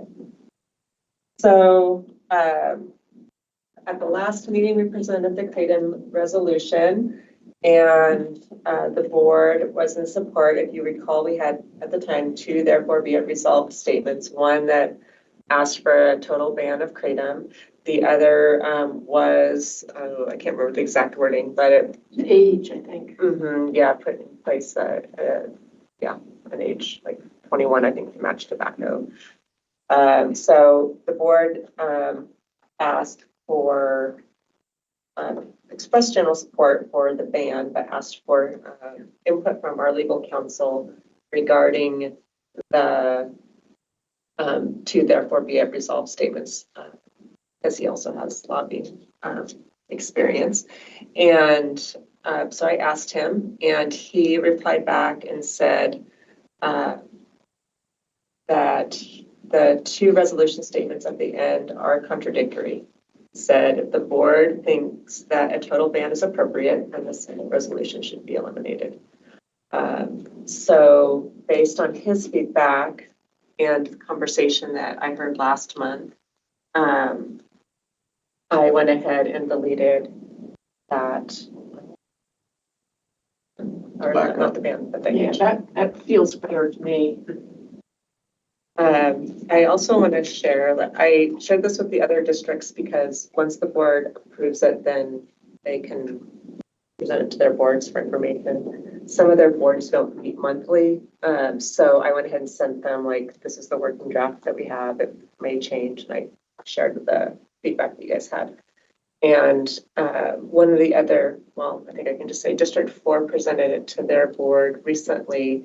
And they also had some public comment around it from industries. One is I think a creative manufacturer in Meridian, and the other one was maybe a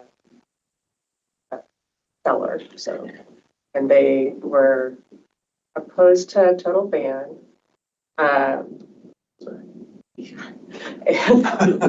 The board or the manufacturer? The manufacturer. Seller, of course. They wanted, their preference would be to have natural kratom be okay, and like a ban on synthetic. Is there any information that compares the two? I was going to ask, I don't know if Melanie is. Melanie is on standby. Oh, Should be any questions for her. okay. Like standby as she's online or like I she's in the believe building?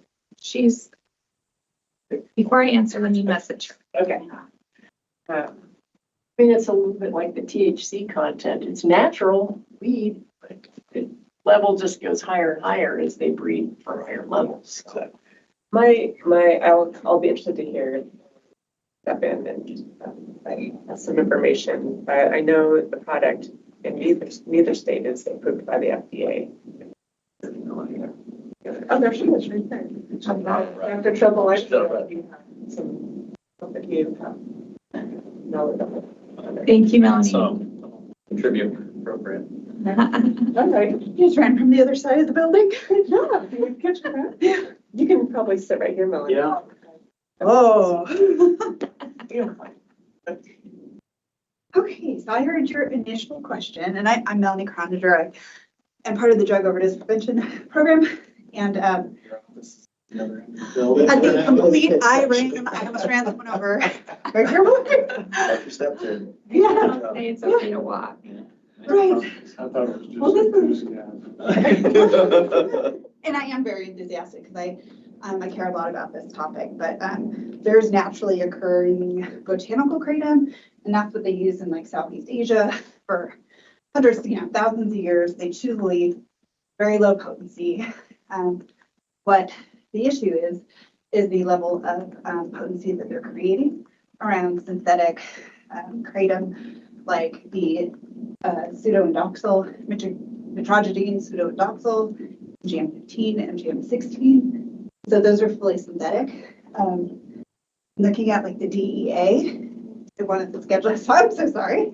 Apparently I need to work on my cardio. I'll bring her right there. You're welcome to I don't know if that'll help. I just think it's run out of shape. But the low dose, like the natural leaf kratom, you're looking at, 5% naturally occurring 7-OH, which is a 7-hydroxymetrogenine, which is a natural occurring alkaloid. So, yeah, I think the natural occurring, same effect, right? So low dose stimulant-like effect, higher dose opioid-like effect. And so naturally occurring, the problem is there's no oversight on how it's produced.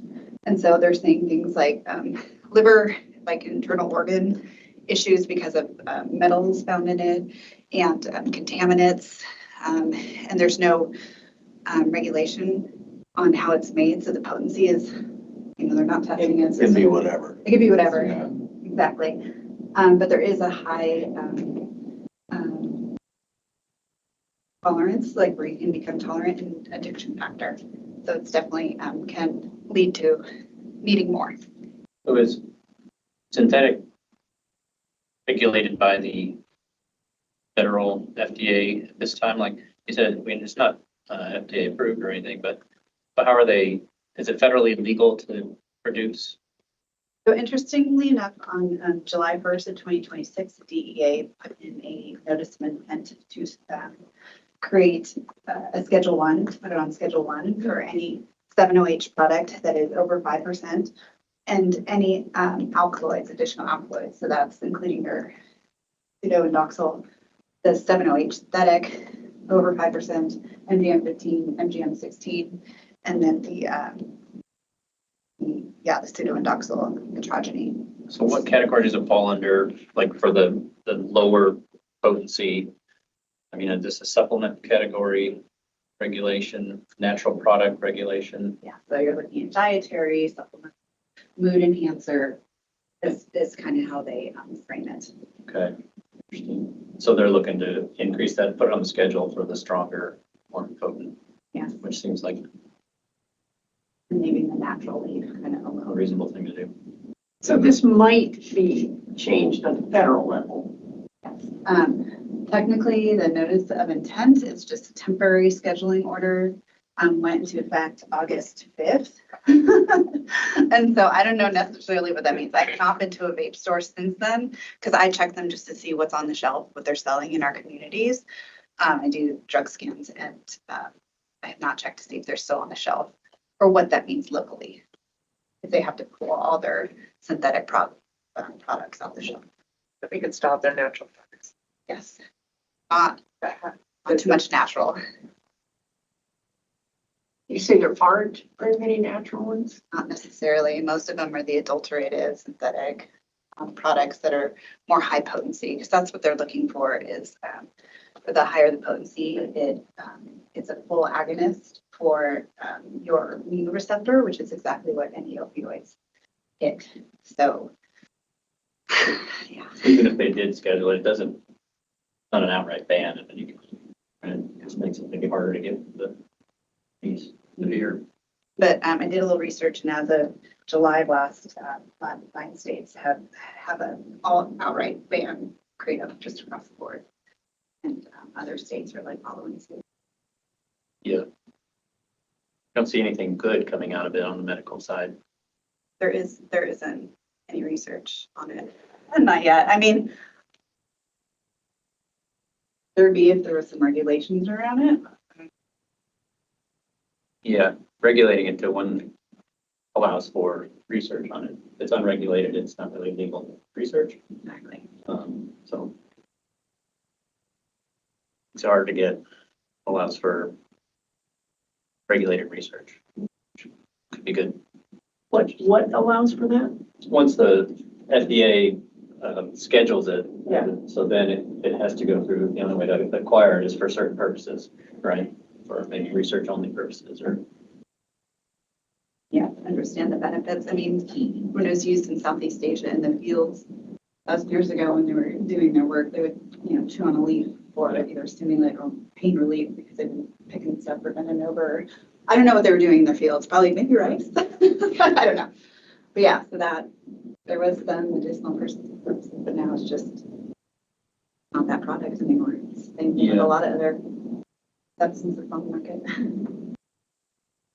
I mean, the same with, we go back in history with like opium and natural tobacco. Historically, it's been used whether to beneficial or non-beneficial use, but So would that put it in the same category as nicotine? right now, that's Cigarettes? kind of where it's at. Right? And probably even less It's less than regulated. that because Yeah. kids can buy it. Yeah. No regulation. Yeah, it's probably less. It's very addictive. I know from personal experience, not me, a family member. It's very addictive and it's very hard to get off of. Once you're on it, it's a drug. Well, the new receptors are powerful, typically addictive dependence forming type receptors. That's it. So Same protocol for withdrawal as opioids for treatment and withdrawal. Right. Yeah, Withdrawals so are real bad. yes, absolutely. So is the natural product, can they extract it to make it more concentrated, still considered natural? Or No, would once that they be adulterated? Correct, yeah. Yeah, the natural is like you're looking at powders, tinctures, tea. These are all been adulterated to be more potent. They're taking the natural alkaloids that are found in the plant, increase supposedly, 10 to 100 times what they should be. are they doing that by concentrating the natural product or synthesizing it synthetically? Both, it just depends.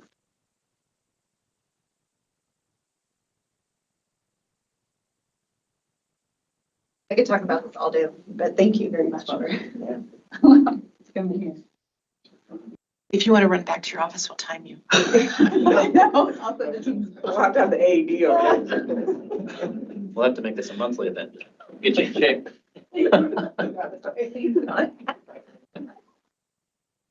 Well, I would, there's some discussion about, natural creative and everything. I like the recommendation that you have. And if we have a stronger stance and the legislature decides to downgrade that, at least that would be some step in the right direction. Like it. I agree with that. Is that a motion? Yeah. Well, I do have a small change. I think in your second to last paragraph in the preamble, you're gonna clarify the classification. It should go after the Schedule I drug, that parentheses after that, where it says, whereas kratom is now considered a Schedule I drug, in parentheses, the same classification as heroin. And then in Alabama, Wisconsin, Vermont, et cetera. Not clarifying Alabama, you're clarifying drug. Yeah. I apologize for that. Yeah, you're right. I'm an attorney, so Yeah. where the placement of words has meaning. It's there. But with that amendment, yes, I would make a motion that we approve the resolution as presented. I would second that. Or as amended. All right. Motion has been made and seconded. Any discussion further on the motion? Hearing none, all in favor? Aye. Motion carries. I will get some regulation for the next session.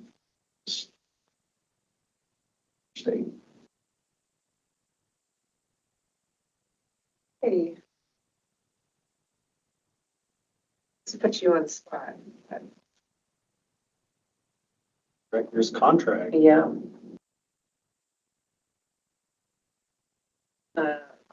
Can tell you since I'm sorry, it's not here, that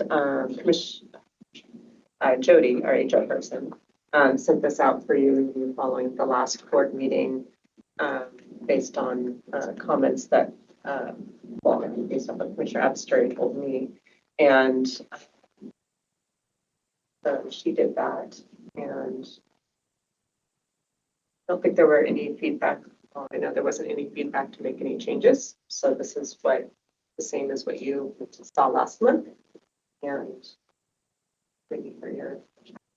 But I did have the question, is it clarifying that we're changing the timing of the term? Is that to align with the budget process or? Yes. Well, So it was April, it had been April because that would be, I've gotten mixed feedback over the years from board members. Sometimes they want to consider my performance and compensation at the same time they're doing the staff and the budget. Sometimes it comes later, like it did this year. So it can be any date that we, but this year because we're so far past April, I just put June. But if you want to keep it as April, we can do that. And to me, it makes sense to do it at the same time that we're doing the rest of the budget, including performance.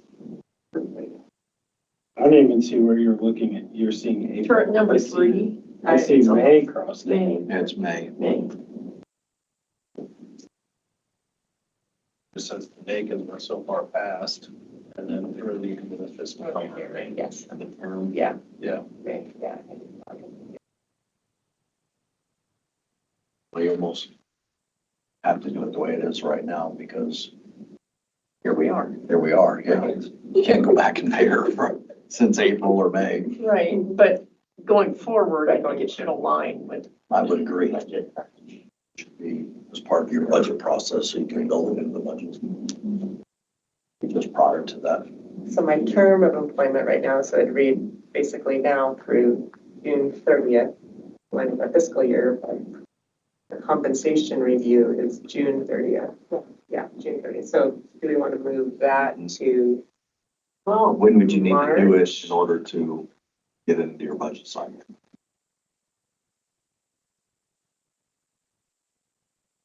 It should probably stay in the April stretch. When we're deciding on we're having the board make decisions on employee compensation. It's typically like February or March. Yeah, so we can do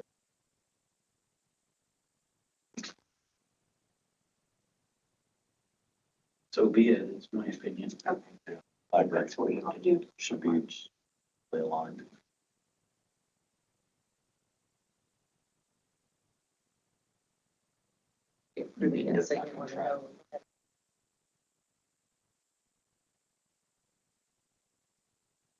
With that change. Yeah, for what, to go out to the county for your presentation, at least, Well, I that think would be included. So I'm thinking, because, like, when say this, so we usually see what we're thinking about for personnel, like in February, but don't usually decide till March. If we waited till like April, then that's too late, because we're asking you to approve it at the April board meeting, so I can present it in May. So I think February is the time to start. And then you could decide in February, but if you couldn't decide, you'd still have March probably to decide. Is your employment, it's a year, right? So it would likely be the beginning of the fiscal year to the end of the following fiscal year. Right, but our budget settings, what, almost a quarter before the. Right, but I'm just saying that Yeah. the term of employment is a year. It would be from beginning of the fiscal year to the end of the fiscal year, yeah. not August, regardless of how we're gonna, obviously we can't go back and adjust your pay, or maybe you can. But I think you ought to line it up so that it is your fiscal year and then you put it into your budget cycle. Makes sense? Yeah, it does. So all in terms of employment, line between and salary will be reviewed in February. Right, and I have one more little, at the end, it's signed the day of 2046. That form's crossed out, but it's hard to see. Oh, yeah, it's lined. It's the track. Oh, it doesn't have a line, yeah, the line goes through. I plan to be here for a long time.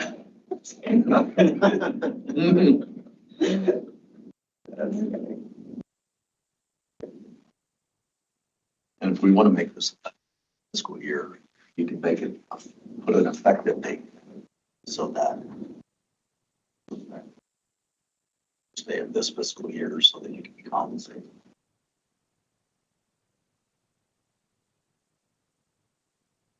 We were late this year. This is late. That's what I'm saying. I think we should make it effective for the fiscal year, which would be a month ago. We have a mechanism to retro You back. can't Yeah. get Yeah, it back on track and get it lined up with everybody else's compensation increase, rest of the staffs. That need to separate. I just think the guy making all the changes gets to make the motion. I didn't make all the changes.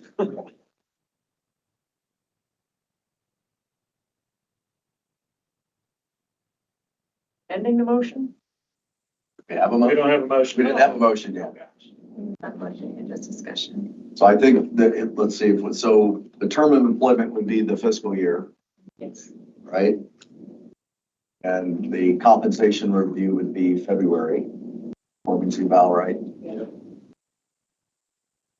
Yeah, no, you wanted to add effective date? Oh, yeah, this contract would be effective, Backdated to July 1st. right, July 1. You want to, in this area here, have Commissioner Armstrong backdated first?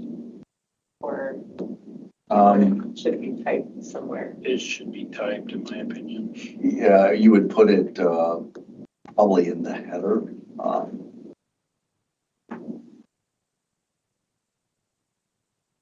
So In you'd the first say- paragraph. You'd say entered into between Southwest District Health and you after your ZOG, effective the first day of July 2026. Then you would define that as the effective date.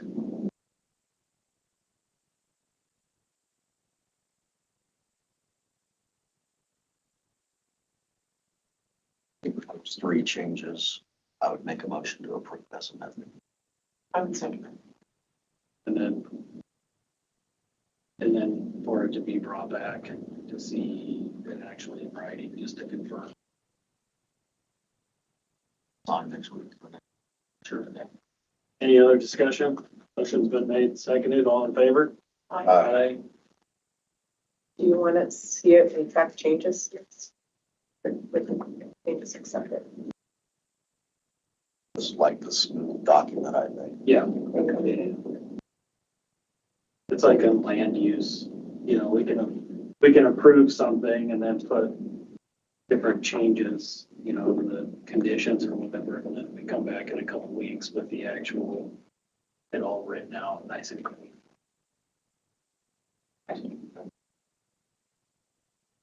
Okay. Report time. All right.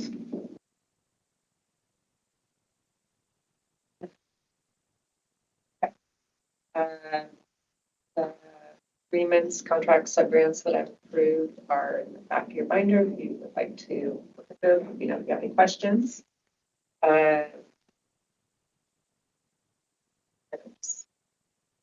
get them all because there's a list here. The Idaho Association District Boards of Health annual meeting this year is being hosted by District 2. They have decided to do a virtual meeting only, and that date is on October 2nd from 10 a.m. to 5 p.m. A couple items that they will have on the agenda include a presentation for risk management, some type of presentation about boards from Seth Grigg, and then the business meeting, which will review the resolutions, the budget, so we can take action on the resolutions, the budget, and the other discussion items. So more will be forthcoming about that, and I'm sure Katrina and I will be interested to know if you guys want to be here for that meeting, which we've done in the past when it's been virtual, or if you want to join the meeting virtually from another location of your convenience. So, I'll follow up with you on that. I didn't see now. What's the date on that? October 22nd. That is Thursday.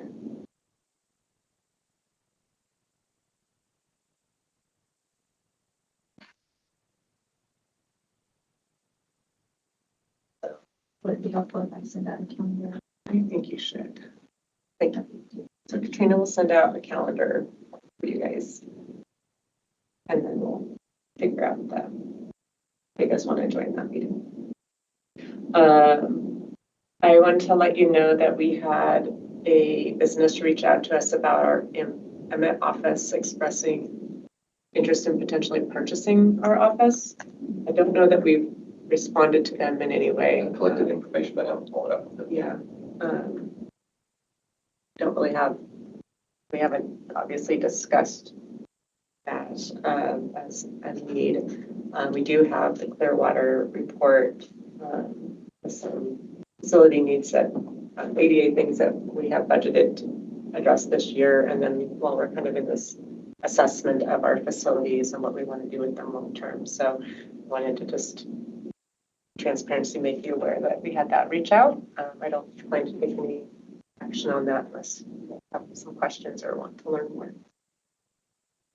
I'm hoping you're gonna increase behavioral health services, not get rid of the office.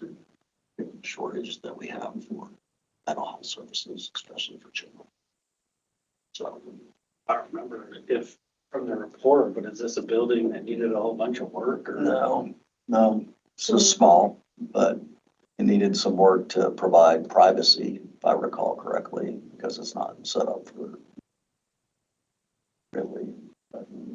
There's a few ADA requirements. Yeah, that's what I was Rest- gonna say. Is there some benefit selling it and finding something already built out that's more appropriate? Good luck. Yeah, that's why somebody wants to buy this one. Yeah, there's a shortage of commercial properties that are ready to go and the prices aren't getting cheaper. You'd probably be hard pressed to sell it and buy anything.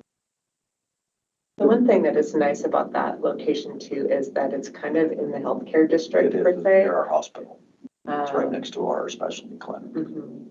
Yeah, so it is convenient to be located next to other healthcare partners. Just throwing that out there. Maybe that's who wants it, is a specialty clinic. No, I don't know, who was it? Private organization, private buyer, Don's fighting his time. A neighbor, neighbor, like, bordering property. healthcare It's or a school. what's I that? think it's a school. They want to expand. I think it's across the street. That's a daycare, School. not the daycare, right? I haven't followed up. There's no school, right? Anyway, there might be a daycare. Sure, we have. That whole area is kind of a health, I mean, there's a couple of nursing homes, you have the hospital, we have our specialty clinic, there's another clinic there.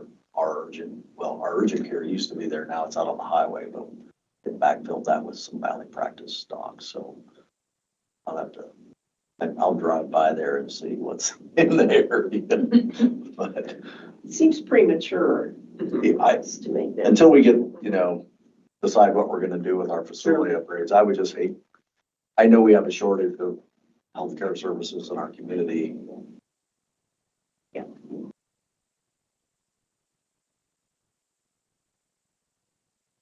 Did they make an offer? Or do they just want to know if you want to sell We it? didn't, Our maintenance person was there doing some work Doing on some the work. border of the property. Oh, They yeah. said, hey, if you're ever interested in selling, we would be interested in Oh, potentially buying. so it's right next door. Yeah.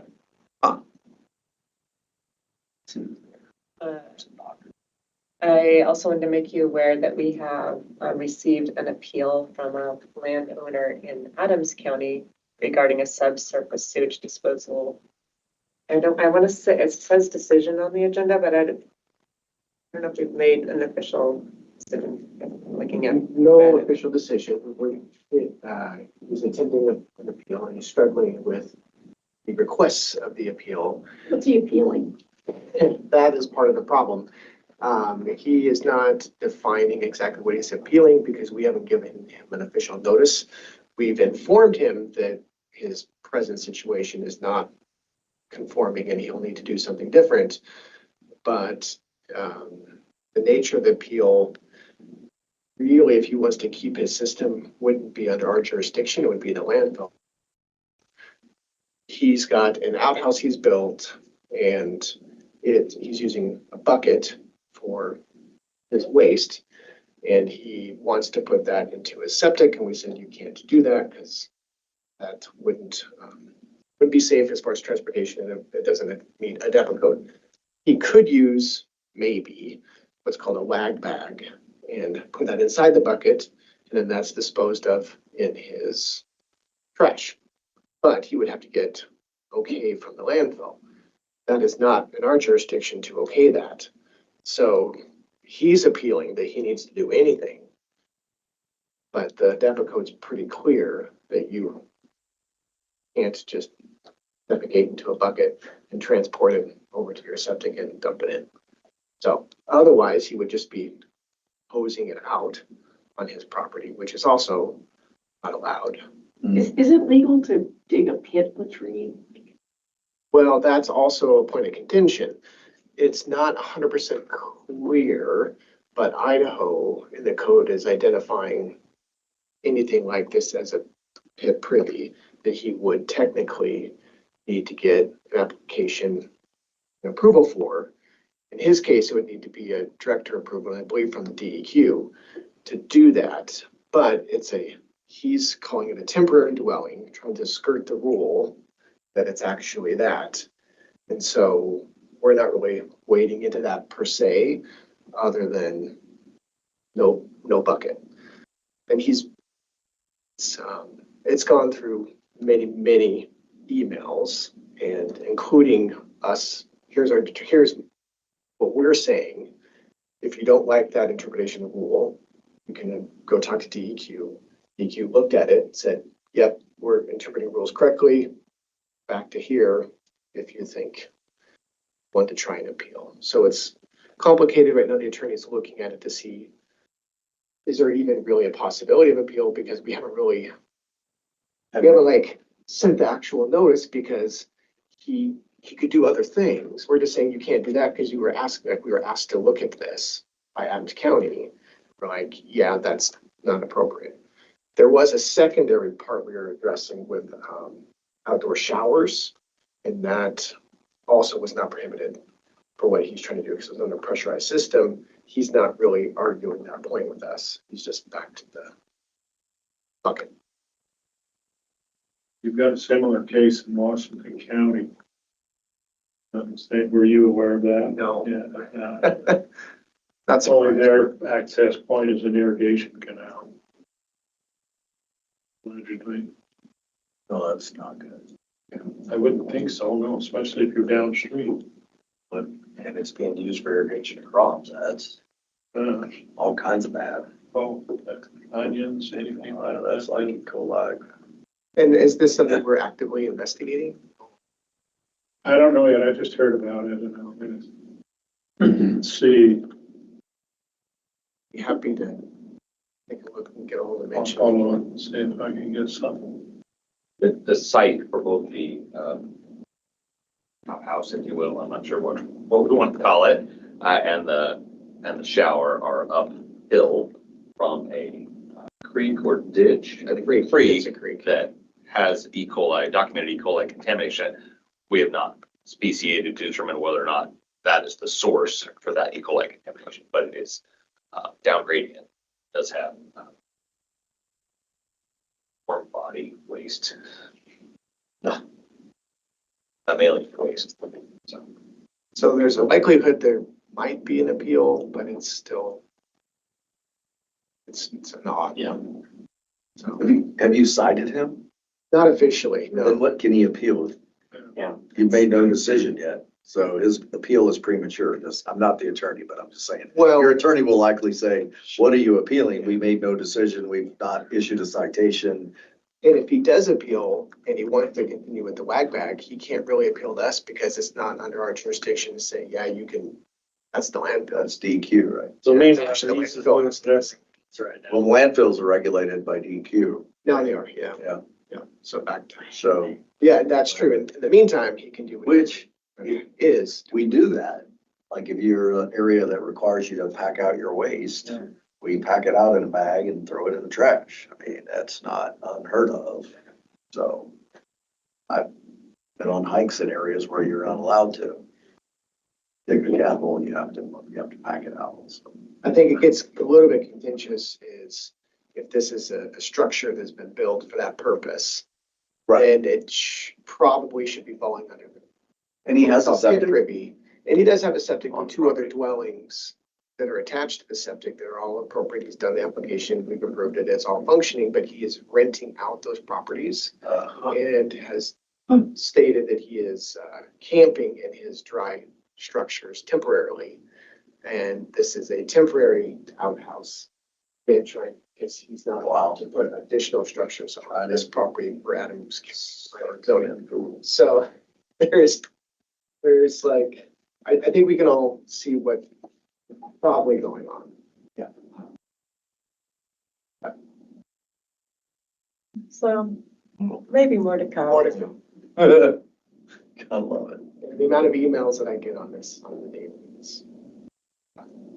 I'm sure you guys deal with this all the time, so I appreciate. In our published appeal process on our website, it outlines the documentation that you would need to provide and the timeline in which you would need to provide that. You would submit that to us as an appeal, or us, as Nikki would be kind of that first hearing place.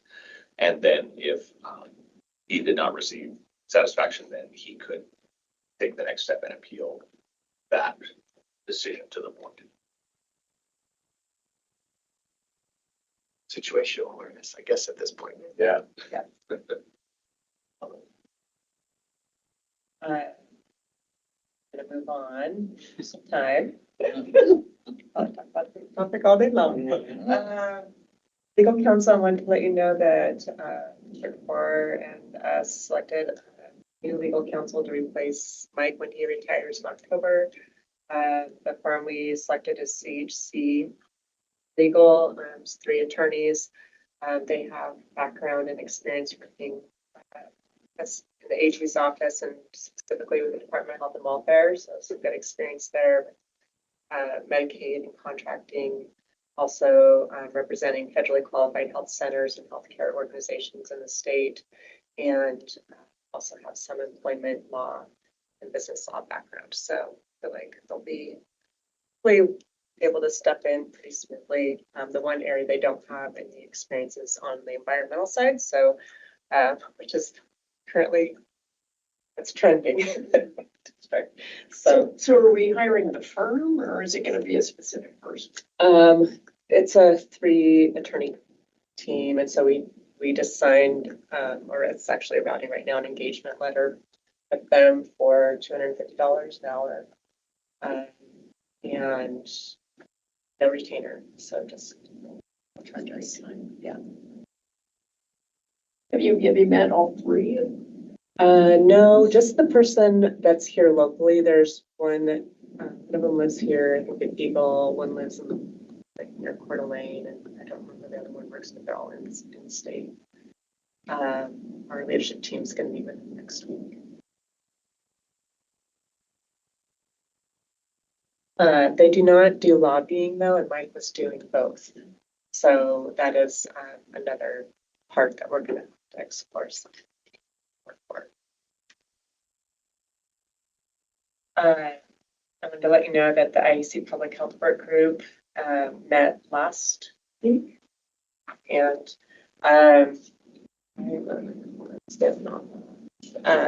so I was expecting them to talk a little bit about levy options. They had talked about that in the prior meeting, but that didn't come up for discussion. So I'm not sure why I did join a little bit late, so maybe they talked about it. And then James and I, James is the director in District 7, had put together, one of the asks that the work group had of the health districts was to look at what other states do for their kind of governance structure and how health departments or health districts are structured in other states. And so we put together some information to share with that group, and they had reviewed that in advance of the meeting, or most of them had. So there was some good conversation around how other states structure their health departments, giving some states give counties a little bit more authority, I guess, to form districts kind of as they choose. So some can be a standalone county, some can like talk to neighboring counties, join districts. So there was some discussion around that, and which kind of led into knowing how much population has kind of changed over the last 50 years since health districts were established, if that was something that should maybe be evaluated further. So that was talked about a little bit. And then the other kind of unrelated piece to that was I see still committed to supporting removing food fees from statute, it sounded like. I seem pretty optimistic about getting that. Well, actually, did you talk to him about possibility of us just saying, no, we're not gonna do it? I did not. I think you were going to talk to Seth about that. But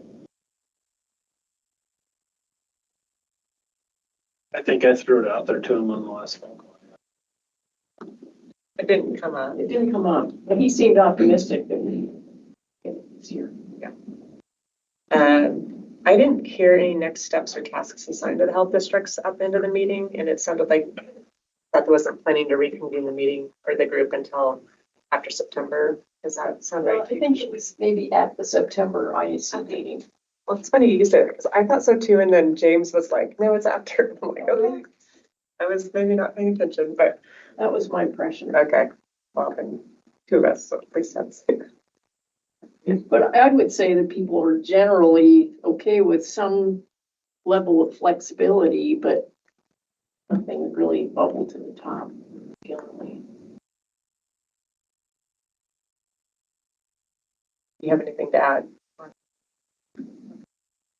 But your document, I don't know if these guys saw your document. I only shared it with you and Commissioner Brooks because you two were on that. Or work. Share it. I'm happy. I can share it with the rest of the board. I mean, it's really more people should see it to understand what those changes might be.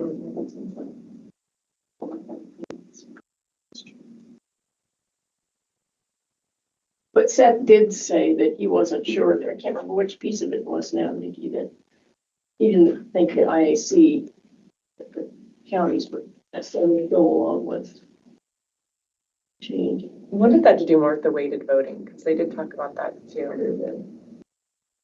Yeah, and that was more, it sounded like there was more appetite though for the budget committee specifically to have potentially more weighted voting than say the board. Right. That's right. So there was some discussion. Kind of similar to Compass then. Compass has a provision in the bylaws to where each dollar is worth a vote, basically. You can call for it, and then I've never seen it.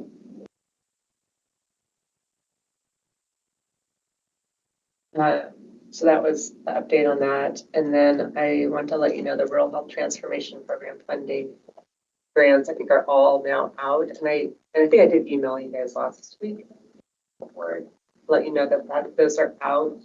I haven't delved through all of the RFPs, but I am concerned some of the counties are going to struggle with the applications.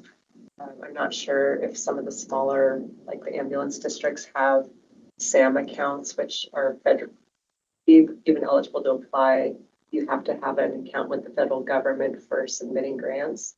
And that'll weed them out. Yeah, but it's really unfortunate because of the rural health, and then like some of these entities are so small that I know they don't. It's not hard to get though. It's not. It's a lot of It's a work. barrier, but it's not hard to get. Doesn't have to be done by before October, though. The SAM account you can do online, and it's, if you're a 501c3, if they have a foundation that, or an auxiliary, they should be able to get it. I did it for our foundation, for our fire district. But for like ambulance districts, they're not 501c3. They usually have a auxiliary that is a 501c3. So you can, and I don't, maybe they're qualified just being a district. I'd have to look online to see, but Yeah. it's not hard to do. I've done it. Yeah, but the timelines for the grant awards are tight, like 3 weeks. Grant. Hopefully they were already looking at that and planned accordingly. I don't know. Well, I guess what I was going to say, if there's something that you have an entity that wants to apply for something and you see like there's a lot of barriers to meeting the deadline, reach out. We'll see if we can help. I'm good. I don't know how flexible they'll be with us, like maybe applying on your behalf and then basically giving sub-granting the funding on. Sometimes there's some limitations to that, but if we can do it, we'd be happy to help. And help our local. So is the money coming to the state? It's still considered federal money, so they still have to go through the federal process. Well, my understanding is that the funding, the state has already applied and been awarded the funding. And it's now the state getting that money to the local level where they want the funding. Well, except for the funding that they're keeping at state, but first, the local projects, yeah. I know our hospital is applying. Sure, yeah, They've been tracking it since it was announced. yeah, I think the critical access hospitals will be fine. They're used to working in the federal funding space and have grant writers and stuff. It's the little ambulance district. Yeah, or I don't know, or Even the jails, like the county jails might be up to 5. I don't know if they're gonna want to jump through the hoops to do that. For the medical side, to be clear. Okay, so that's all I have. We do have an executive session on here, but I think that can wait till next month since we're already over time. Okay. Think anybody's gonna argue against that? Any other topics that need to be addressed? Further discussion? Not, it's 12:11 and this meeting is adjourned. Thank you, everyone. Thank you.